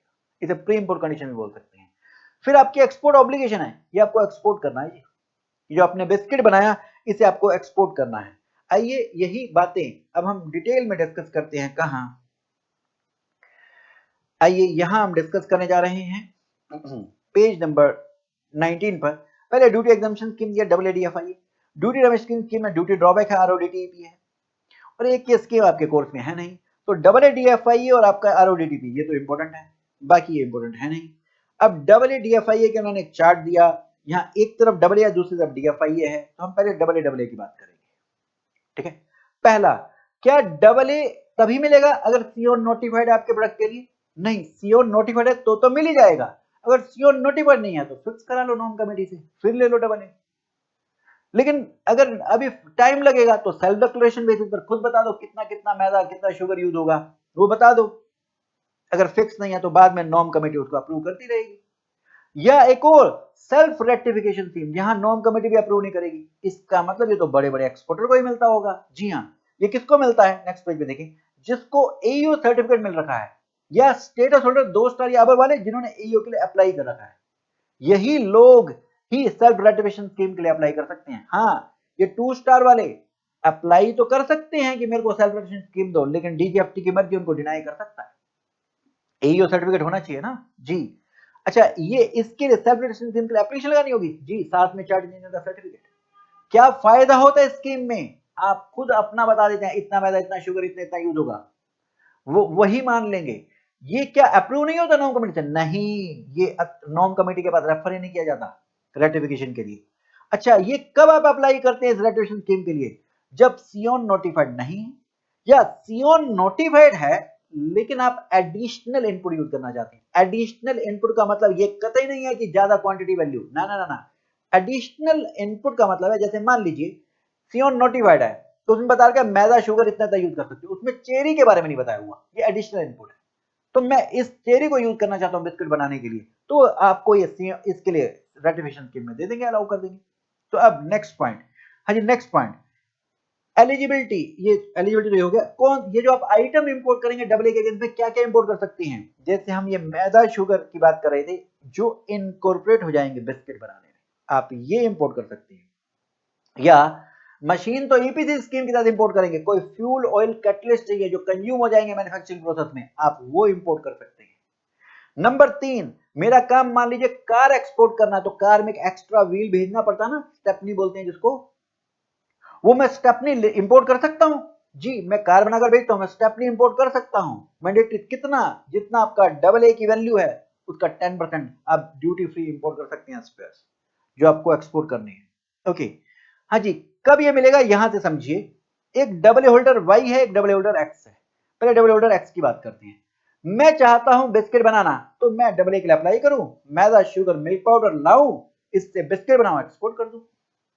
दूसरा, मैं चाहता हूं मैं डोमेस्टिक परचेज करना, मैं चाहता हूं क्या ना इस मैदा शुगर से कुछ इंटरमीडिएट प्रोसेस तक कुछ कच्चे पक्के बिस्किट कोई बना दे, फिर मैं वो मेरे को दे, फिर मैं पूरा बिस्किट बनाकर फिर मैं एक्सपोर्ट करूं। मैं डोमेस्टिक परचेज करना चाहता हूं। तो आप एक काम करें, आप पहले इनवैलिडेशन लेटर के लिए अप्लाई करें, मतलब डबल ए को इनवैलिडेट कराओ, फिर वो इनवैलिडेशन लेटर इशू होगा, ये डबल ए होल्डर वाई को दो। अब ये क्या करेगा, इस डबल ए के लिए अप्लाई करेगा और ये मैदा शुगर लाएगा, अब बिना ड्यूटी जीएसटी के मिक्स करेगा और फिर ये आपको बेच देगा। ठीक है, आपको बेच देगा, आप फिर बिस्किट बनाकर एक्सपोर्ट कर देना। तो मतलब इंटरमीडिएट प्रोडक्ट आपको बेच रहा है। क्या डबल ए होल्डर को बेचना डीम्ड एक्सपोर्ट कहा जाता है? जी हाँ। तो ये डबल ए होल्डर, क्या जो इसने जीएसटी लगाया होगा, क्या इसका रिफंड ले सकता है? जी, इसके लिए एडवांस रिलीज ऑर्डर इसको इश्यू कराना होगा, फिर ये रिफंड ले सकता है।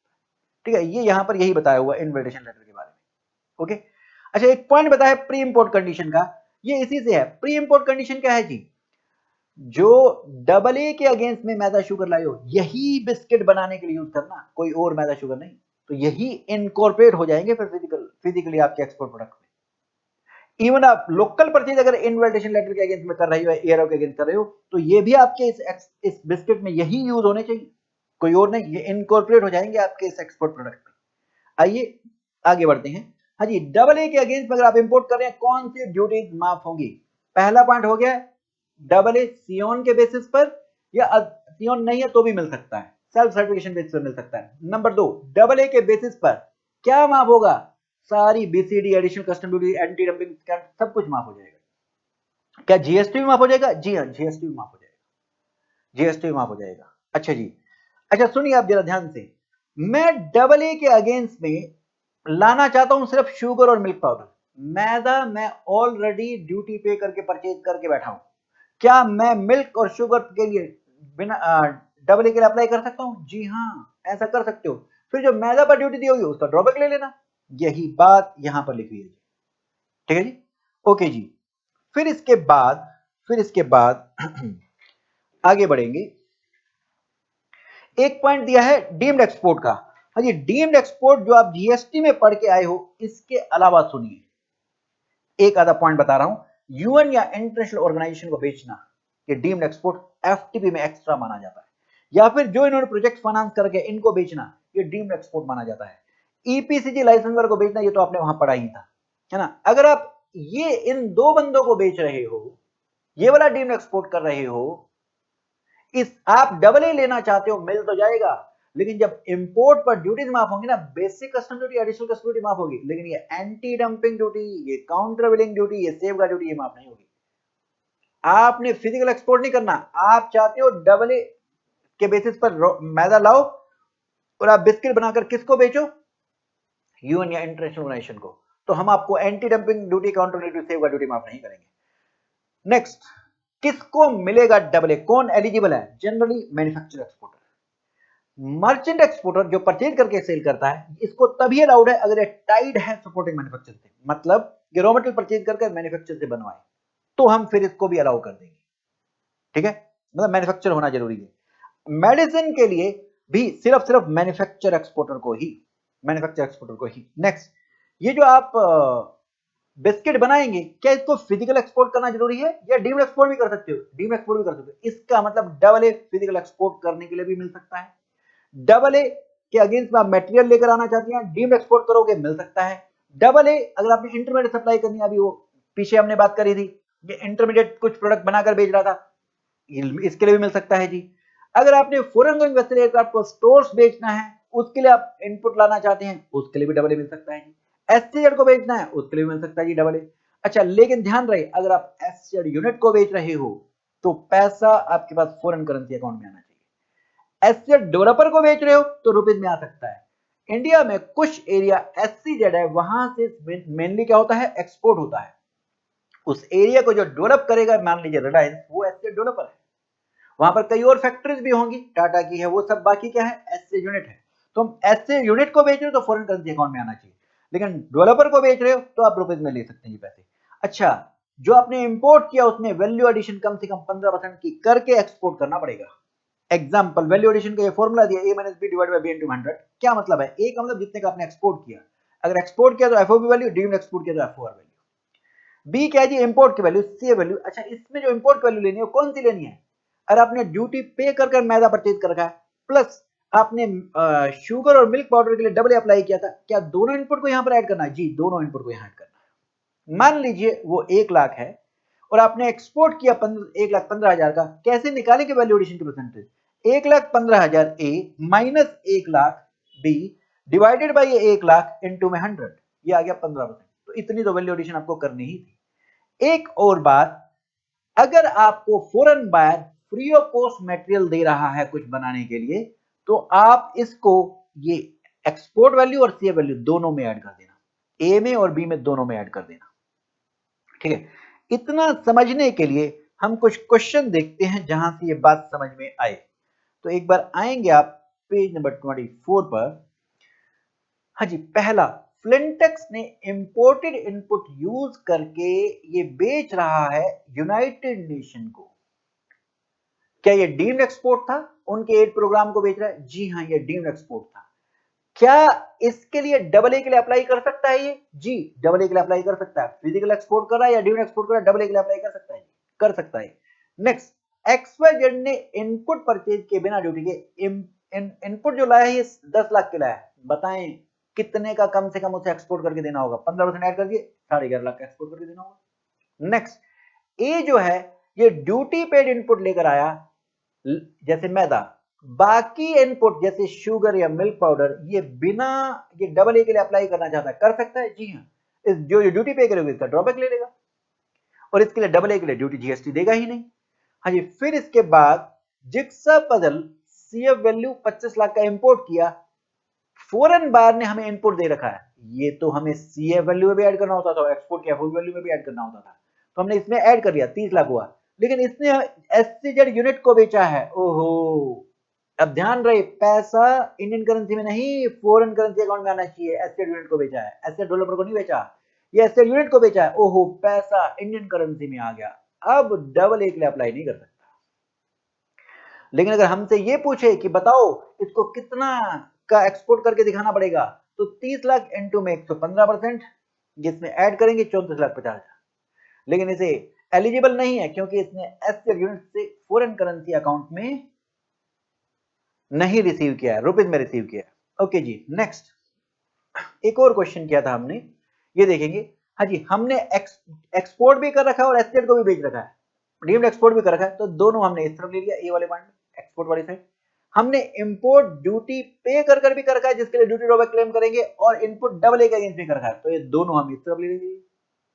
और फॉरेन बायर ने भी फ्री मटेरियल दिया है, ये तो दोनों तरफ ऐड होगा, ये 10 लाख इधर भी ऐड कर, इसमें भी ऐड कर दिया। अब हमारे पास आ गई एक्सपोर्ट वैल्यू 1 करोड़ की, इंपोर्ट वैल्यू आ गई 80 लाख की, परसेंटेज निकालनी है वैल्यू एडिशन की। 1 crore minus 80 lakh divided by 80 lakh into 100, ये 25% आ गई। ठीक, वापस आते हैं हम, हाँ जी वापस आएंगे। अच्छा जी, हमने एलिजिबल एक्सपोर्ट के लिए बात कर ली जी, अब वैल्यू एडिशन की बात कर ली। अब आते हैं ट्रांसफरेबिलिटी पर। क्या डबल ए या जो मटेरियल आप इंपोर्ट कर रहे हैं इनको आप बेच सकते हैं? ना, एक्चुअली जो कंडीशन है ये ट्रांसफरेबल नहीं है, ना मटेरियल ना डबल ए। हाँ, जो बिस्किट आपने बनाया, जो गुड्स आपने बनाए, एक बार आपने एक्सपोर्ट ऑब्लिगेशन कंप्लीट कर ली, फिर आप उसको इंडिया में बेच सकते हो। नेक्स्ट, अगर आपने आईटीसी ले रखा तो इनको ड्यूरेबल गुड्स के लिए यूज करना। नेक्स्ट, हाँ जी, आप बिना एक्सपोर्ट ऑब्लिगेशन कंप्लीट किए हुए बिस्कुट इंडिया में नहीं बेच सकते थे, लेकिन अगर उससे बिस्कुट बनाते हैं वेस्ट स्क्रैप अराइज हुई तो वो आप एक्सपोर्ट ऑब्लिगेशन से पहले भी बेच सकते हो, क्योंकि ये आप एक्सपोर्ट करोगे तो हमारा नाम खराब होगा ना, इसको आप इंडिया में बेच सकते हैं ड्यूटी पे कर। ओके जी, नेक्स्ट, ये डबल ए की वैलिडिटी कितनी है? 12 महीने, एक्सटेंशन 12 महीने की हो सकती है। लेकिन अगर आप डीम्ड एक्सपोर्ट कर रहे हैं और किसी प्रोजेक्ट को इंटरनेशनल ऑर्गेनाइजेशन के, मान लो कोई प्रोजेक्ट को एक्सपोर्ट कर रहे हैं, वो प्रोजेक्ट 14 महीने के लिए चलना है, तो फिर 14 महीने और 12 महीने विच एवर इज लेटर, तो 14 महीने के लिए डबल ए वैलिड प्लस 12 महीने का एक्सटेंशन तो है ही है। हाँ जी, जो आपको आपने बिस्किट बनाया वो कितने समय में एक्सपोर्ट कर देना है? 90 दिन में, इसमें कोई एक्सटेंशन नहीं। ये ऑडिट हो सकता है आपका। नेक्स्ट, एनुअल रिक्वायरमेंट के लिए एडवांस ऑथराइजेशन, ये क्या है जी? भाई जब भी मेरे पास एक्सपोर्टर आएगा कि मैं हर बार वहां पर जाऊंगा डीजीएफटी के पास, मेरे को डबल ए दो। अरे साल भर का मेरे को रोज एक्सपोर्ट करना होता तो मेरे को साल भर का दे दो ना, साल भर का दे देंगे। इसके लिए जरूरी है तुमने कम से कम पिछले 2 साल में एक्सपोर्ट परफॉर्मेंस करके दिखाई हो। नंबर दो, क्या कि जितना प्रीवियस ईयर में आपने फिजिकल एक्सपोर्ट किया है प्लस डीम्ड एक्सपोर्ट की एफओआर वैल्यू, फिजिकल एक्सपोर्ट की एफओआर वैल्यू, दोनों को ऐड कर लो, इसका 300% कर दो, और 1 crore whichever is higher, इतने का आप इंपोर्ट कर पाएंगे साल भर के लिए। बिना ड्यूटी जीएसटी के, ये एनुअल रिक्वायरमेंट के लिए आपको दे दिया जी। लेकिन ध्यान रहे क्या ध्यान रहे जी, अगर आपके प्रोडक्ट के लिए सीओन नोटिफाइड है तो ही एनुअल रिक्वायरमेंट वाला मिलेगा। सीओन नोटिफाइड नहीं था वैसे मिल जाता था, जब भी आपका पास एक्सपोर्ट हो रहा था जाते से मिल जाता था, लेकिन एनुअल रिक्वायरमेंट वाला तभी मिलेगा सीओन नोटिफाइड है। सीओन नोटिफाइड नहीं है, सेल्फ डिक्लेरेशन बेस पर नहीं मिलेगा। इवन सीओन नोटिफाइड होने के बाद भी मना किया जा सकता है। इसको समझने के लिए हमने क्वेश्चन किया था, कौन था, हाँ जी,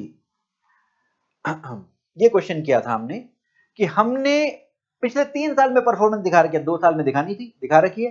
अब फिजिकल एक्सपोर्ट कर रखा है प्रीवियस ईयर में 60 लाख का, डीम्ड एक्सपोर्ट कर रखा है, इसकी F4 वैल्यू दे के 10 लाख, दोनों को ऐड किया, इसका 300% किया, 210 लाख है, और 1 करोड़ विजय विधायक 210 लाख तक का मैं क्या कर सकता हूं जी, ये मेरे को एनुअल रिक्वायरमेंट का मेरे को AA मिल जाएगा। AA कंप्लीट हुआ। अब हम आएंगे कहां, DFIA पर। तो एक बार आएंगे वापस पेज नंबर 19 पर, हाँ जी पेज नंबर 19 पर AA हो गया। अब DFIA के मैंने डी के लिए क्या लिखा, डिफरेंट पॉइंट, जहां जहां डी लगा हुआ मतलब ये डिफरेंट है AA से। ओके, AA सियोन हो या सियोन ना हो मिल जाता था, लेकिन DFIA सियोन नोटिफाइड है तो ही मिलता है, और हर सियोन के लिए सेपरेट DFIA मिलेगा। एनुअल रिक्वायरमेंट वाला तो सियोन के बेस पे मिलता है, लेकिन वैसे जनरली सियोन ना हो तो भी AA मिल जाता है, लेकिन DFI आपको मिलेगा ही कब, जब सियोन नोटिफाइड होगा। अगला पॉइंट, डी फॉर डिफरेंट देखते हैं अगला, हाँ जी नेक्स्ट। ये पहला पॉइंट तो कॉमन है कि आप इनपुट ला सकते हैं या ऑयल कैटलिस्ट ला सकते हैं जो कंज्यूम हो जाएंगे DFI के अगेंस्ट। हाँ जी नेक्स्ट, टायर इंपोर्ट नहीं कर सकते DFI के अगेंस्ट। नेक्स्ट, हाँ जी यहां पर प्री इंपोर्ट की कंडीशन थी, लेकिन इधर ऐसी कोई बात नहीं आएगी, यहां पोस्ट एक्सपोर्ट बेसिस पर सियोन मिल जाता है। क्या मतलब है इसका, जरा सुनिए। हाँ जी, जनरली क्या होता है, मैंने ये बोला था कि यहां पर होता क्या था, मैं मान लीजिए मैंने ऑलरेडी बिस्किट बना रखी है, अब मेरे पास एक्सपोर्ट ऑर्डर आया, तो क्या मैं DFIA के लिए जा सकता हूं भाई? अब मैं AA के लिए तो जा नहीं सकता, AA तो तब होता ना जब मैंने अभी इनपुट परचेज करना हो। मैंने DFIA के लिए जा सकता हूं अगर मेरे पास ऑलरेडी बिस्किट बने हुए हैं। मैं एक्सपोर्ट करने से पहले एप्लीकेशन लगाऊंगा कि मेरे को एक्सपोर्ट करना, मेरे को DFIA दे देना। एक्सपोर्ट करने के बाद आपको DFIA मिल जाएगा, इसे हम बोलते हैं पोस्ट एक्सपोर्ट DFIA। इसे क्या बोला जाता है, इसे बोला जाता है पोस्ट एक्सपोर्ट DFIA। लेकिन ध्यान रहे पहले एप्लीकेशन लगानी होगी एक्सपोर्ट करने से पहले, फिर आपको पोस्ट एक्सपोर्ट DFIA। अब यहां खास बात यही, तो प्री इंपोर्ट कंडीशन की बात यहां पर नहीं आ सकती। प्री इंपोर्ट कंडीशन है तो DFIA मिलेगा ही नहीं, क्योंकि पोस्ट एक्सपोर्ट के बेस पर भी मिल जाता ना ये, और एक्चुअल यूजर कंडीशन है तो DFIA मिलेगा ही नहीं, क्योंकि तो पोस्ट एक्सपोर्ट बेस पर भी मिल जाता है ना। नेक्स्ट, हाँ जी यहां पर AA में आपकी सारी कस्टम ड्यूटी GST माफ हो जाता था, लेकिन DFIA में सिर्फ BCD माफ होगी, GST भी माफ नहीं होगा।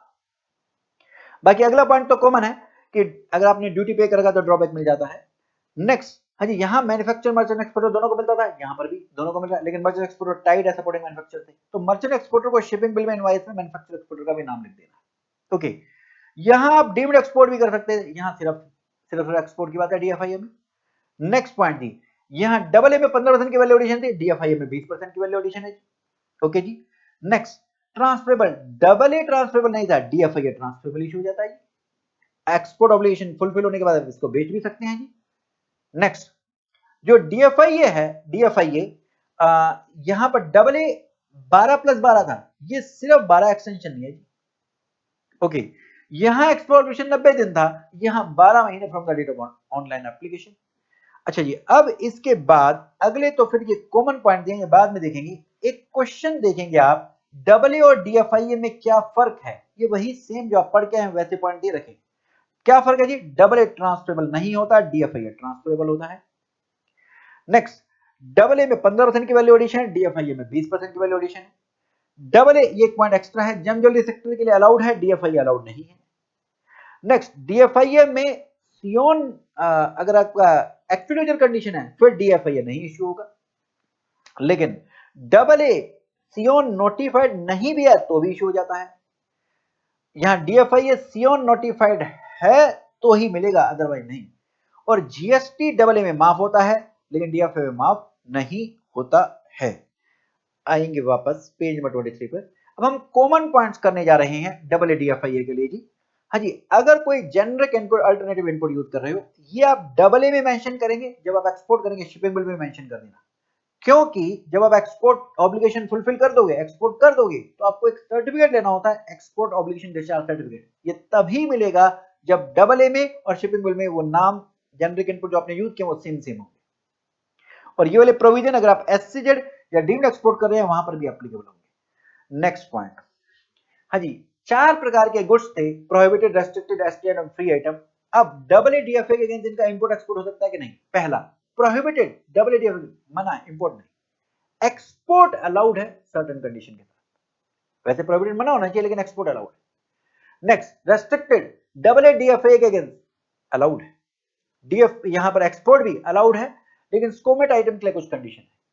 नेक्स्ट, एसटी आइटम डबल है, नहीं आप थोड़ा ला सकते हो, उनको एसटी को क्यों बना रखा है, वही लेके आएंगे। हाँ, आप उनसे परचेज कर सकते हो इन वैलिडेशन या एयरो लेटर के केस में, लेकिन एसटी आइटम का आप एक्सपोर्ट कर सकते हो अगर एनओसी मिल जाए, नो ऑब्जेक्शन सर्टिफिकेट एसटी से मिल जाएगी, कोई बात नहीं, इनको एक्सपोर्ट करने दो। Free goods double ADF against import allowed है, एक्सपोर्ट में भी अलाउड है। ओके जी, डोमेस्टिक सोर्सिंग के लिए ये इन वैलिडेशन लेटर के अगेंस्ट परचेज कर सकते हैं। करेंसी वाला पॉइंट कुछ नहीं। आइए ड्यूटी ड्रॉबैक में एक शॉर्ट पॉइंट बता देता हूं। आपने वुड इंपोर्ट किया, ड्यूटी पे करी, इससे आप टेबल बनाकर एक्सपोर्ट कर रहे हैं, तो ये वुड पर ड्यूटी दी थी, इसका आपको रिफंड मिल जाएगा, इसे हम बोलते हैं ड्रॉबैक। ये आपके कस्टम से टॉपिक हटा दिया तो यहां तो पैसे भी नहीं पूछता था। चलिए अब इसके बाद आ जाइए कहां, अगली स्कीम पर, आरओडीटीईपी, पेज नंबर 27। हाँ जी, जिन टैक्सेस ड्यूटीज का रिफंड कहीं और नहीं मिलता उनका रिफंड हम यहां दे रहे हैं। जैसे फॉर एग्जांपल, आपका गुड्स एक्सपोर्ट हो रहा है, ट्रक में डीजल यूज हो रहा है, उस पर एक्साइज ड्यूटी वैट लगा हुआ है। गुड्स इलेक्ट्रिसिटी बना यूज कर रहे हो, गुड्स बनाने के लिए इलेक्ट्रिसिटी पर इलेक्ट्रिसिटी ड्यूटी लगी हुई है। मंडी में एंटर किया, मंडी टैक्स लगा हुआ है, टोल प्लाजा पे टोल टैक्स दे रही हो, स्टाम्प ड्यूटी लग रही है इंपोर्ट एक्सपोर्ट डॉक्यूमेंट का, इनका रिफंड कहीं नहीं मिला, हम यहां दे रहे हैं। कैसे देंगे? एफओबी की सर्टेन परसेंटेज हम, लेकिन इसके ऊपर वैल्यू कैप भी लगा सकते हैं। सर्टेन एक्सपोर्ट आइटम के लिए फिक्स पर यूनिट भी रिबेट दे सकते हैं। जैसे इसको समझने के लिए हमने एक क्वेश्चन देखा था।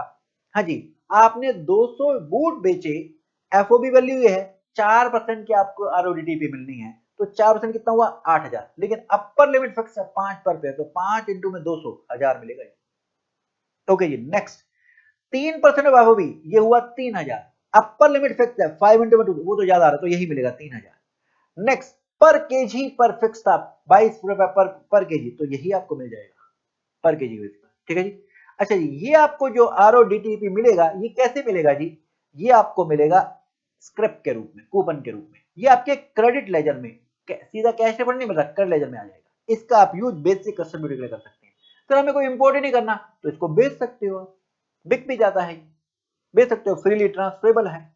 अच्छा जी, नेक्स्ट, इसके बाद आपको जब आप एक्सपोर्ट कर रहे हैं, यहां पर एक खास बात, कितना रियलाइज हुआ वो नहीं देखना, कितने का आपने एक्सपोर्ट किया। जिस दिन आपने एक्सपोर्ट किया, शिपिंग बिल में आपने लिखा $10,000, जब आपको पैसा मिला उस समय फ्लक्चुएशन होती है ना, रेट ऑफ एक्सचेंज चेंज होता रहता है, इसकी वजह से आपको कुछ प्रॉफिट हो गया, उससे मतलब नहीं है, कितने का एक्सपोर्ट किया था उससे मतलब है। तो रिबेट डिपेंडेंट नहीं होगी कितना रियलाइज हो रहा है एक्सपोर्ट प्रॉफिट। अच्छा, लेकिन अगर आपने रिबेट ले ली है, फिर आपको फॉरेन एक्सचेंज, ये जो आपको सेल प्रोसीड है, ये लाना जरूरी है। फीमा में अगर 9 मंथ बता रखा, उसमें अगर सेल प्रोसीड नहीं लाए इंडिया में, तो ये रिबेट मिली थी ये हम वापस ले लेंगे। नेक्स्ट, इन केसेस में आरओडीटीपी वाला बेनिफिट नहीं मिलेगा। यहां मोटा मोटी तौर से फिजिकल एक्सपोर्ट अगर आप कर रहे हो, वैल्यू एडिशन कर रहे हो, तो ही आरओडीटीपी स्कीम है, या यूज गुड्स नहीं होनी चाहिए। तो अगर कब कब हम मना करें? डीम्ड एक्सपोर्ट कर रहे हो तो फिजिकल एक्सपोर्ट हुआ ही नहीं, क्यों दे आरओडीटीपी। डीटीएस एससीजेड में बेच रहे हो तो फिजिकल एक्सपोर्ट हुआ ही नहीं, इंडिया में ही बेच रहे हो, ये कोई आरओडीटीपी नहीं देंगे। नेक्स्ट, अगर रेस्ट्रिक्टेड प्रोहिबिटेड गुड्स है, मतलब ही नहीं उठता आरओडीटीपी वाला बेनिफिट देने का। नेक्स्ट, अगर आप गुड्स यूज कर बेच रहे हो, नहीं मिलेगा जी, मैन्युफैक्चर करके यूज करके बेच रहे हो, नहीं मिलेगा। आप ऐसे पोर्ट से बेच रहे हो जहां पर आईजीएट पोर्टल ऑनलाइन नहीं होता, तो हम आपको क्यों दे आरओडीटीपी? तो तुम तो फ्रॉड हो सकता है, मिली भगत कर लो वहां पर। नेक्स्ट, आप कुछ मैन्युफैक्चर नहीं करे, सेम एज इट इज बेचे, तो वैल्यू एडिशन ही नहीं करी, क्यों दे आरओडीटीपी? नेक्स्ट, अगर आपके प्रोडक्ट पर एक्सपोर्ट ड्यूटी लगती है, मिनिमम एक्सपोर्ट प्राइस फिक्स है, इसके मतलब भारत सरकार नहीं चाहती कि एक्सपोर्ट हो, एक्सपोर्ट ड्यूटी तो जनरली निल होती है ना, अगर वो लगा रही है तो चाहती नहीं एक्सपोर्ट करना, फिर क्यों दे आरओडीटीपी? नेक्स्ट ट्रांसशिप करो, यूएसए से पहले इंडिया में आया, इंडिया से सीधा आपने श्रीलंका भेजा, तो आपने कोई वैल्यू एडिशन थोड़ा ना करी, कोई गुड्स मैन्युफैक्चर थोड़ा ना करी, कोई प्रोसेसिंग थोड़ा ना करी, हम क्यों दिया आरओडीटीपी। नेक्स्ट आपने इंपोर्ट किया और कस्टम के वेयरहाउस में, बॉर्डर वेयरहाउस में रखवा दिया, तो ड्यूटी लगी ही नहीं, फिर कहां से दिया आरओडीटीपी। नेक्स्ट अगर आप इस नोटिफिकेशन को अवेल करें, मतलब जॉब वर्क की बात है, ये जॉब वर्क कुछ, ये तो जॉब वर्क सर्विस दे रहा है, गुड्स थोड़ा मैन्युफैक्चर बेच थोड़ा रहा है। हाँ जी, ये अगले 2 पॉइंट कटे हुए हैं, 3 पॉइंट। पहले इन केसेस में आरओडीटीपी नहीं मिलता था, अब मिलता है। क्या? अगर आपने AADFIA के अगेंस्ट में एक्सपोर्ट किया है। हाँ, ध्यान दीजिए, अभी हम बात कर रहे थे, आपने मैदा शुगर लाए थे, और मैदा शुगर लाए थे, मशीन भी लाए थे, ठीक है। अब आपने क्या किया, बिस्किट एक्सपोर्ट किया, तो बिस्किट एक्सपोर्ट किया तो AADFIA के अगेंस्ट में इंपोर्ट किया था, तो अब आप एक्सपोर्ट इसलिए करना जरूरी था। क्या इसके लिए आरओडीटीपी मिल जाएगा? जी हाँ, मिल जाएगा। अगर आपके goods 100% EOU, FTZ, EPZ, SEZ या ESTP, electric hardware technology park, BTP, biotechnic park में बने हुए हैं, पहले नहीं मिलता था, अब मिलने लगा है। इन्हें समझने के लिए क्वेश्चन देखें। हाँ जी, आपके शिपिंग बिल में वैल्यू डिक्लेयर किया है, एक्चुअल में ये पैसे मिल रहे हैं क्योंकि फ्लक्चुएशन हुआ, एक्चुअल वाले पैसे से मतलब नहीं, यही शिपिंग बिल वाले से मतलब है, 10-20 लाख ले लेंगे। नेक्स्ट एससीजेड यूनिट को आपने बेचा है, फिजिकल एक्सपोर्ट हुआ नहीं, नहीं मिलेगा। ईओयू को बेचा है, डीम्ड एक्सपोर्ट है, फिजिकल एक्सपोर्ट हुआ नहीं, नहीं मिलेगा। ई प्रोडक्ट एक्सपोर्ट के, लेकिन एक्सपोर्ट ड्यूटी लगती है, भारत सरकार नहीं चाहती इसकी एक्सपोर्ट प्रमोशन हो, तो इसलिए इस पर भी आपको आरओडीटीपी नहीं मिलेगा। बस ये 30 लाख पर आपको परसेंटेज 4% दे देगी। नेक्स्ट एक और क्वेश्चन देखेंगे। हाँ जी, आरओडीटीपी निकालना है, आपके प्रोडक्ट पर मिनिमम एक्सपोर्ट प्राइस फिक्स्ड है, एक्सपोर्ट प्रमोट ही नहीं हो रहा, भारत सरकार नहीं चाहती, तो आरओडीटीपी नहीं मिलेगा। शिपिंग बिल में वैल्यू यही चाहिए होती है जी, एक्चुअल रियलाइज वैल्यू नहीं चाहिए, 8 लाख ले लेंगे। हाँ जी, बायोटेक्नोलॉजी पार्क प्रोडक्ट, ये डीटे के थ्रू बेचे जा रहे हैं, बीटीपी, ये पहले कटा हुआ, पहले नहीं मिलता था, अब काट दिया गया, बीटीपी में प्रोडक्ट बने हुए हैं बायोटेक्नोलॉजी पार्क में, अब मिलने लगा है, तो ये मिलेगा जी, अब मिलेगा, ये मिलेगा मिलेगा मिलेगा, ठीक है जी। Next DTA to SEZ, physical export हुआ नहीं, नहीं मिलेगा जी, बस जी परसेंटेज अब लगा देंगे जी, और आ जाएगा हमारे पास ये। नेक्स्ट ये आपका नवंबर 24 का सीधा सीधा सेलिएंट फीचर पूछे आरओडीटीपी की, जो पढ़ के आए वही चिपका रही है। नेक्स्ट ईपीसीजी, हाँ जी, नाम है export promotion capital good scheme. ऐसा लगता है कि हम इसकी कैपिटल गुड्स की एक्सपोर्ट को प्रमोट कर रहे हैं, ना ना ना ना, प्रमोट तो हम वही आउटपुट ही, जैसे एग्जांपल बिस्किट के एक्सपोर्ट को भी प्रमोट कर रहे हैं, यहां तो हम कह रहे हैं उस बिस्किट को बनाने के लिए एडवांस टेक्नोलॉजी वाले आप कैपिटल गुड्स लेकर आ सकते हो, इंपोर्ट कर सकते हो, ठीक है। हाँ जी, कैसे, कौन से कैपिटल गुड्स ला सकते हैं? प्री प्रोडक्शन के लिए, जैसे आपका ट्रायल रन के लिए, प्रोडक्शन के लिए, पोस्ट प्रोडक्शन के लिए, जैसे पैकिंग मशीन हो गया। आप कस्टम ड्यूटी 0 देनी पड़ेगी, कस्टम ड्यूटी छोड़ो, ये नेक्स्ट पेज पे जीएसटी भी नहीं देना पड़ेगा जी, जीएसटी भी नहीं देना पड़ेगा, जीएसटी भी आपका एग्जम्प्ट होगा, जीएसटी भी एग्जम्प्ट होगा, ओके। अब मान लीजिए आपने जो ड्यूटी बचाई वो बचाई, प्लस जीएसटी बचाया 4 लाख। अब यहां पर वैल्यू एडिशन, वहां तो 15% था ना, यहां क्या करें, आप मशीन बेच तो ना रहे हो, यहां पर कैसे करें? तो एक काम करो, 4 लाख को 6 से मल्टीप्लाई करो, 24 लाख आया, 6 गुना, 6 सालों में इतना एक्सपोर्ट करके दिखाओ, ये भी आएगा डिटेल में, इसे हम बोलते हैं स्पेसिफिक एक्सपोर्ट ऑब्लिगेशन। हाँ जी, क्या आप इंपोर्ट कर सकते हैं, डोमेस्टिक परचेज भी कर सकते हैं, डोमेस्टिक परचेज भी कर सकते हैं। अगर आप डोमेस्टिक परचेज करते हैं तो आपके पास ईपीसीजी का लाइसेंस है, आपको उसने बेचा, उसे डीम्ड एक्सपोर्ट का बेनिफिट मिल जाएगा, वो डीम्ड एक्सपोर्ट माना जाता है ना। नेक्स्ट कौन अलाउड है, वहां पर कौन अलाउड था, manufacturer, exporter, merchant exporter, tied supporter, वो तो है ही है, इसके अलावा सर्विस प्रोवाइडर भी अलाउड है। इसके अलावा कॉमन सर्विस प्रोवाइडर, एक जो वर्कर है, ये 4 एक्सपोर्टर को सर्विस देता, तो इसको, इस सर्विस को देने के लिए ये क्या कर सकता है, ये मशीन ला सकता है। हाँ जी, सर्विस प्रोवाइडर, जैसे मैं अपना एग्जांपल लूं, मैंने सर्विस देनी है, लैपटॉप चाहिए मेरे को, प्रोजेक्टर चाहिए, कैमरा चाहिए, मैं ला सकता हूं जी, ला सकता हूं। नेक्स्ट कैसे ला सकते हैं एलिजिबल कैपिटल गुड्स, ये डेफिनेशन नीचे वाली नहीं पढ़नी, ये पढ़नी है, कौन सी, आप सी के लिए असेंबल्ड या सेमी असेंबल्ड शेप में ला सकते हैं, या ऐसी मशीन जिसमें आगे कंप्यूटर अटैच है, जैसे आप गाड़ी की सर्विस कराते कंप्यूटर लगा दो ना उसके ऊपर में, वो अलाइनमेंट चेक करते हैं जिसमें, तो ऐसी मशीन भी ला सकते हो जी। स्पेयर मोड्स ला सकते हो। इसके अलावा उस मशीन को चलाने का इनिशियल चार्ज का कैलकुलस, एक बार का और अगली बार का एक और बार का, आप वो भी ला सकते हैं ईपीजी स्कीम के तहत। नेक्स्ट, हाँ जी, ड्यूटी सेव्ड का मतलब क्या है जी, जो आपने वहां पीछे बात करी थी, ये 4 लाख कैसे निकालेंगे? अगर आपने इंपोर्ट पर कस्टम ड्यूटी नहीं दी, आईजीएसटी नहीं दिया, 3 और 1 लाख, तो ये 4 लाख ड्यूटी सेव्ड है। दूसरा केस, अगर आपने कस्टम ड्यूटी 3 लाख नहीं दी लेकिन जीएसटी दिया, अब कितना ड्यूटी सेव्ड? अगर इस आईजीएसटी का क्रेडिट ले रहे हो तो फिर 4 लाख ही लेंगे। और इसका क्रेडिट नहीं ले रहे, फिर 3 लाख ड्यूटी सेव मानेंगे, क्योंकि इसी का 6 गुना करना है ना, तो वो ड्यूटी सेव निकालना जरूरी है। अच्छा जी, अब आपको जो एक्सपोर्ट ऑब्लिगेशन फुलफिल करनी है 6 सालों में फुलफिल करनी है। दो है आपके एक्सपोर्ट ऑब्लिगेशन, एक स्पेसिफिक और एक एवरेज। ये एवरेज क्या है? पिछले 3 साल का एक्सपोर्ट का एवरेज कर लो। ये क्या है जरा सुनिए, इस मशीन को लाए बिना जितनी आप एक्सपोर्ट कर रहे थे वो तो करो ही ना, वो है एवरेज ईओ। ये 3 साल की एवरेज देखी जाएगी। नंबर 2 स्पेसिफिक ईओ, इस मशीन को लाने पे जो ड्यूटी सेव करी इसका 6 गुना कर लो। अगर आप इंपोर्ट कर रहे हो तो एक्चुअल ड्यूटी सेव का 6 गुना कर लो। अगर आप डोमेस्टिक परचेज कर रहे हो तो इंपोर्ट ड्यूटी तो लगी नहीं होगी, नोशनल कस्टम ड्यूटी का। यहां 6 गुना नहीं, यहां मेक इन इंडिया को प्रमोट कर रहे हैं 4.5 गुना। ये कर लो, इतने का आपको एक्सपोर्ट करके दिखाना है, इतने का आपको एक्सपोर्ट करके दिखाना है, ठीक है, इतने का आपको एक्सपोर्ट करके दिखाना है। ये एवरेज ऑब्लिगेशन एईओ जो है ये हर फाइनेंशियल ईयर में आपको फुलफिल करनी पड़ेगी। हाँ जी, इसको समझने के लिए एक क्वेश्चन देखिए, ये क्वेश्चन नंबर 14 पढ़िए एक बार।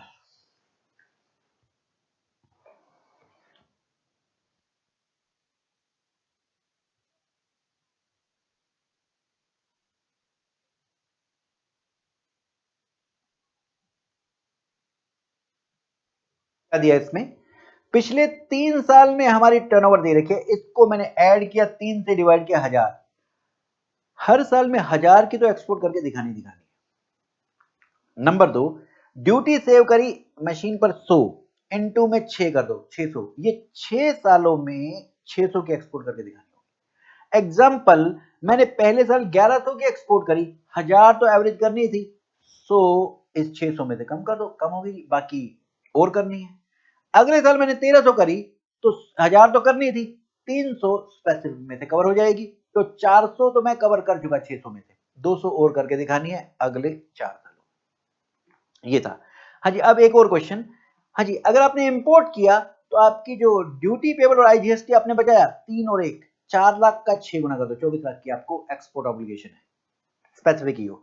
डोमेस्टिक परचेज करी थी तो यहां पर हमें नोशनल कस्टम ड्यूटी ये 1 लाख, ये देखा होगा, इसका 4.5 गुना करना है। ये आपको क्या करना है जी, ये आपको इतने का एक्सपोर्ट कर कर दिखाना है, इतने का एक्सपोर्ट कर कर दिखाना है, ठीक है जी।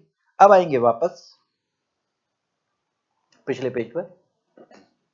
हाँ जी, अब नेक्स्ट ये एक एग्जांपल देखिए, हमने 4 लाख की ड्यूटी बचाई, 6 गुना किया 24 लाख, ये 6 सालों में एक्सपोर्ट करके दिखाना था। मैंने इसका 75% कितना हुआ 18 लाख,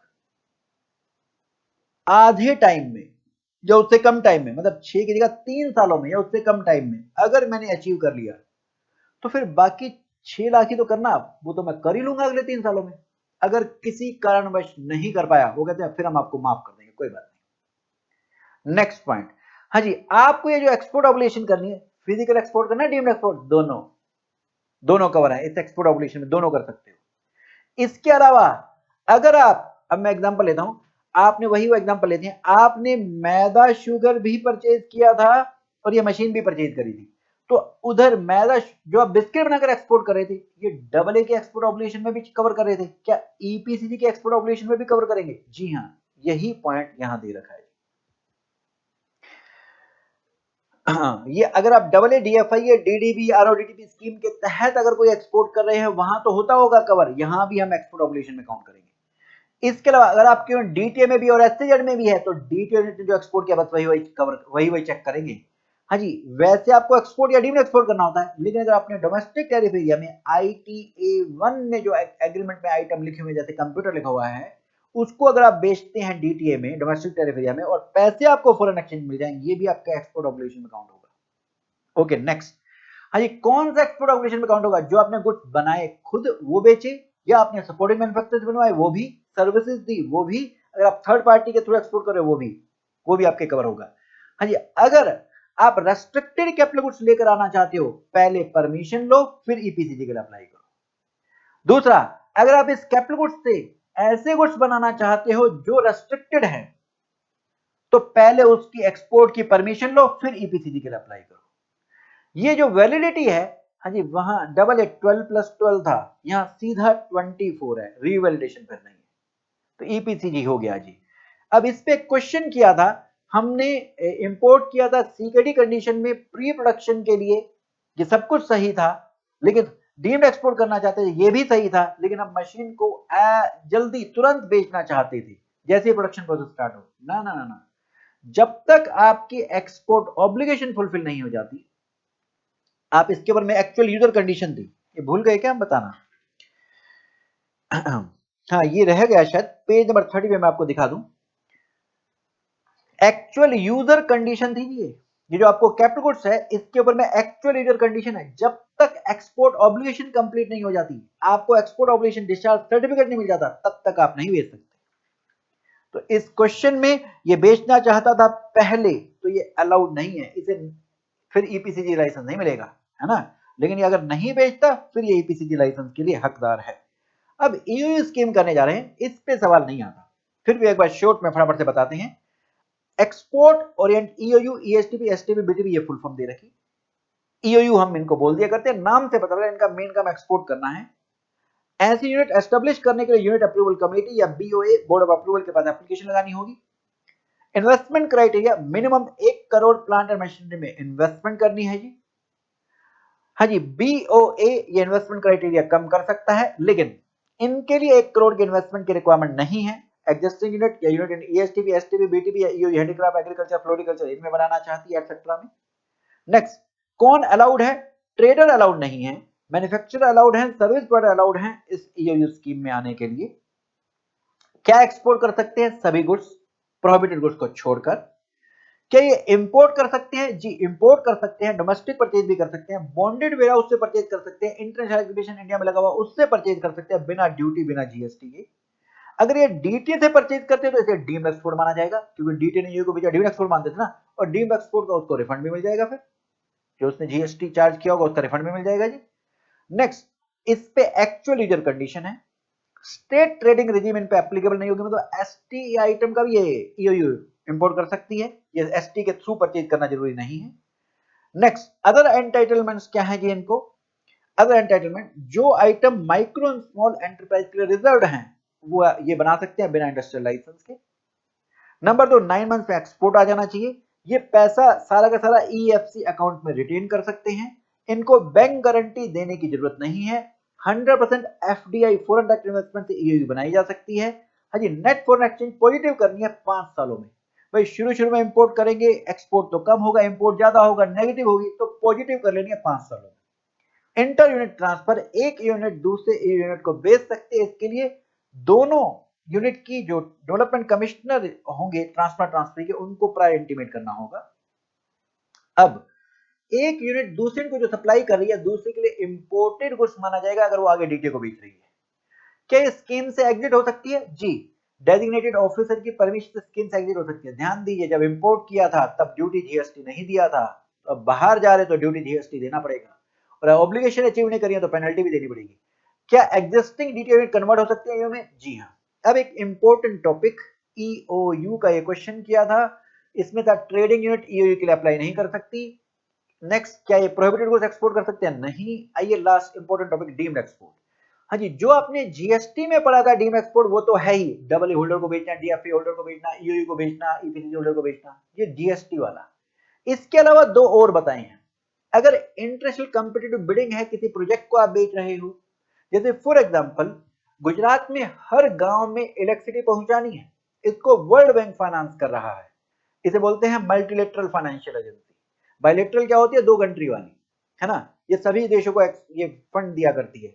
अब ये जो प्रोजेक्ट है इलेक्ट्रिसिटी वाला, ये गुजरात गवर्नमेंट का, इसको जो माल बेचेगा, अगर वो उसके लिए बिडिंग होती है और इंटरनेशनल कंपनी बिडिंग होती है, मतलब बिडिंग मतलब नीलामी होती है, उसमें इंडिया वाली कंपनी पार्टिसिपेट करती है, फॉरेन कंट्री वाली कंपनी पार्टिसिपेट करती है, जो सबसे कम की बोली लगाएगी उसको ये ऑर्डर मिल जाएगा।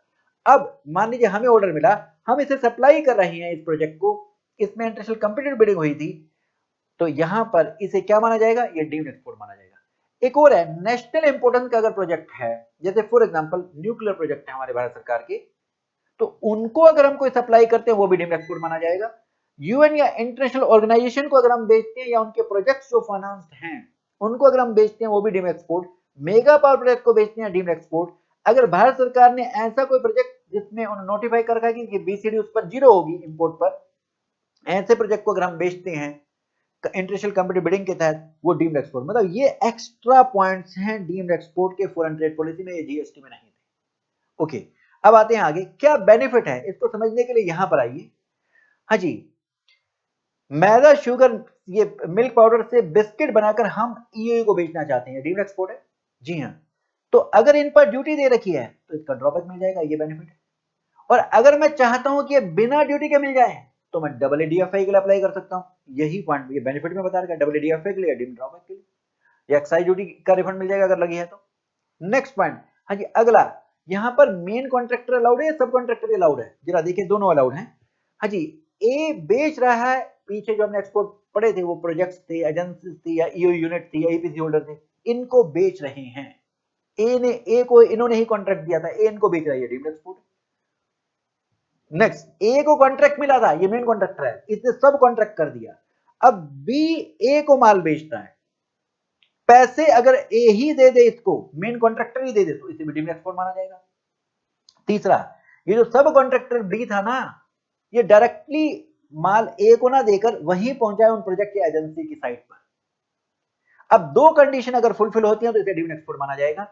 पहला, ये सब कॉन्ट्रैक्टर का नाम एग्रीमेंट में ये ए लिखवा दे, उसी समय ओरिजिनली या बाद में। नंबर दो, इसको पैसे ए ना दे, ये प्रोजेक्ट अथॉरिटी दे। इसे समझने के लिए हमने क्वेश्चन किया था, ए ने कैपिटल गुड्स बनाने हैं कॉन्ट्रैक्ट बिला जेड एक्सपोर्ट लिमिटेड से, ए को प्रॉब्लम है, उसने ये सब कॉन्ट्रैक्ट कर दिया एम को, और एम का नाम इसने इंक्लूड करा दिया मेन कॉन्ट्रैक्ट में भी कि ये मशीन बेचेगा आपको।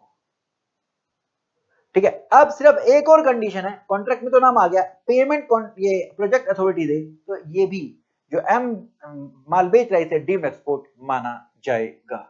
यहां हमारा ये रिवीजन कंप्लीट होता है। Thank you. हाँ जी, अगर आपकी कोई क्वेरीज है तो मैंने आपको नंबर दे रखा है, आप मेरे को उसमें व्हाट्सएप कर सकते हैं। यहां हमारा टोटल रिवीजन कंप्लीट होता है। Thank you, bye bye.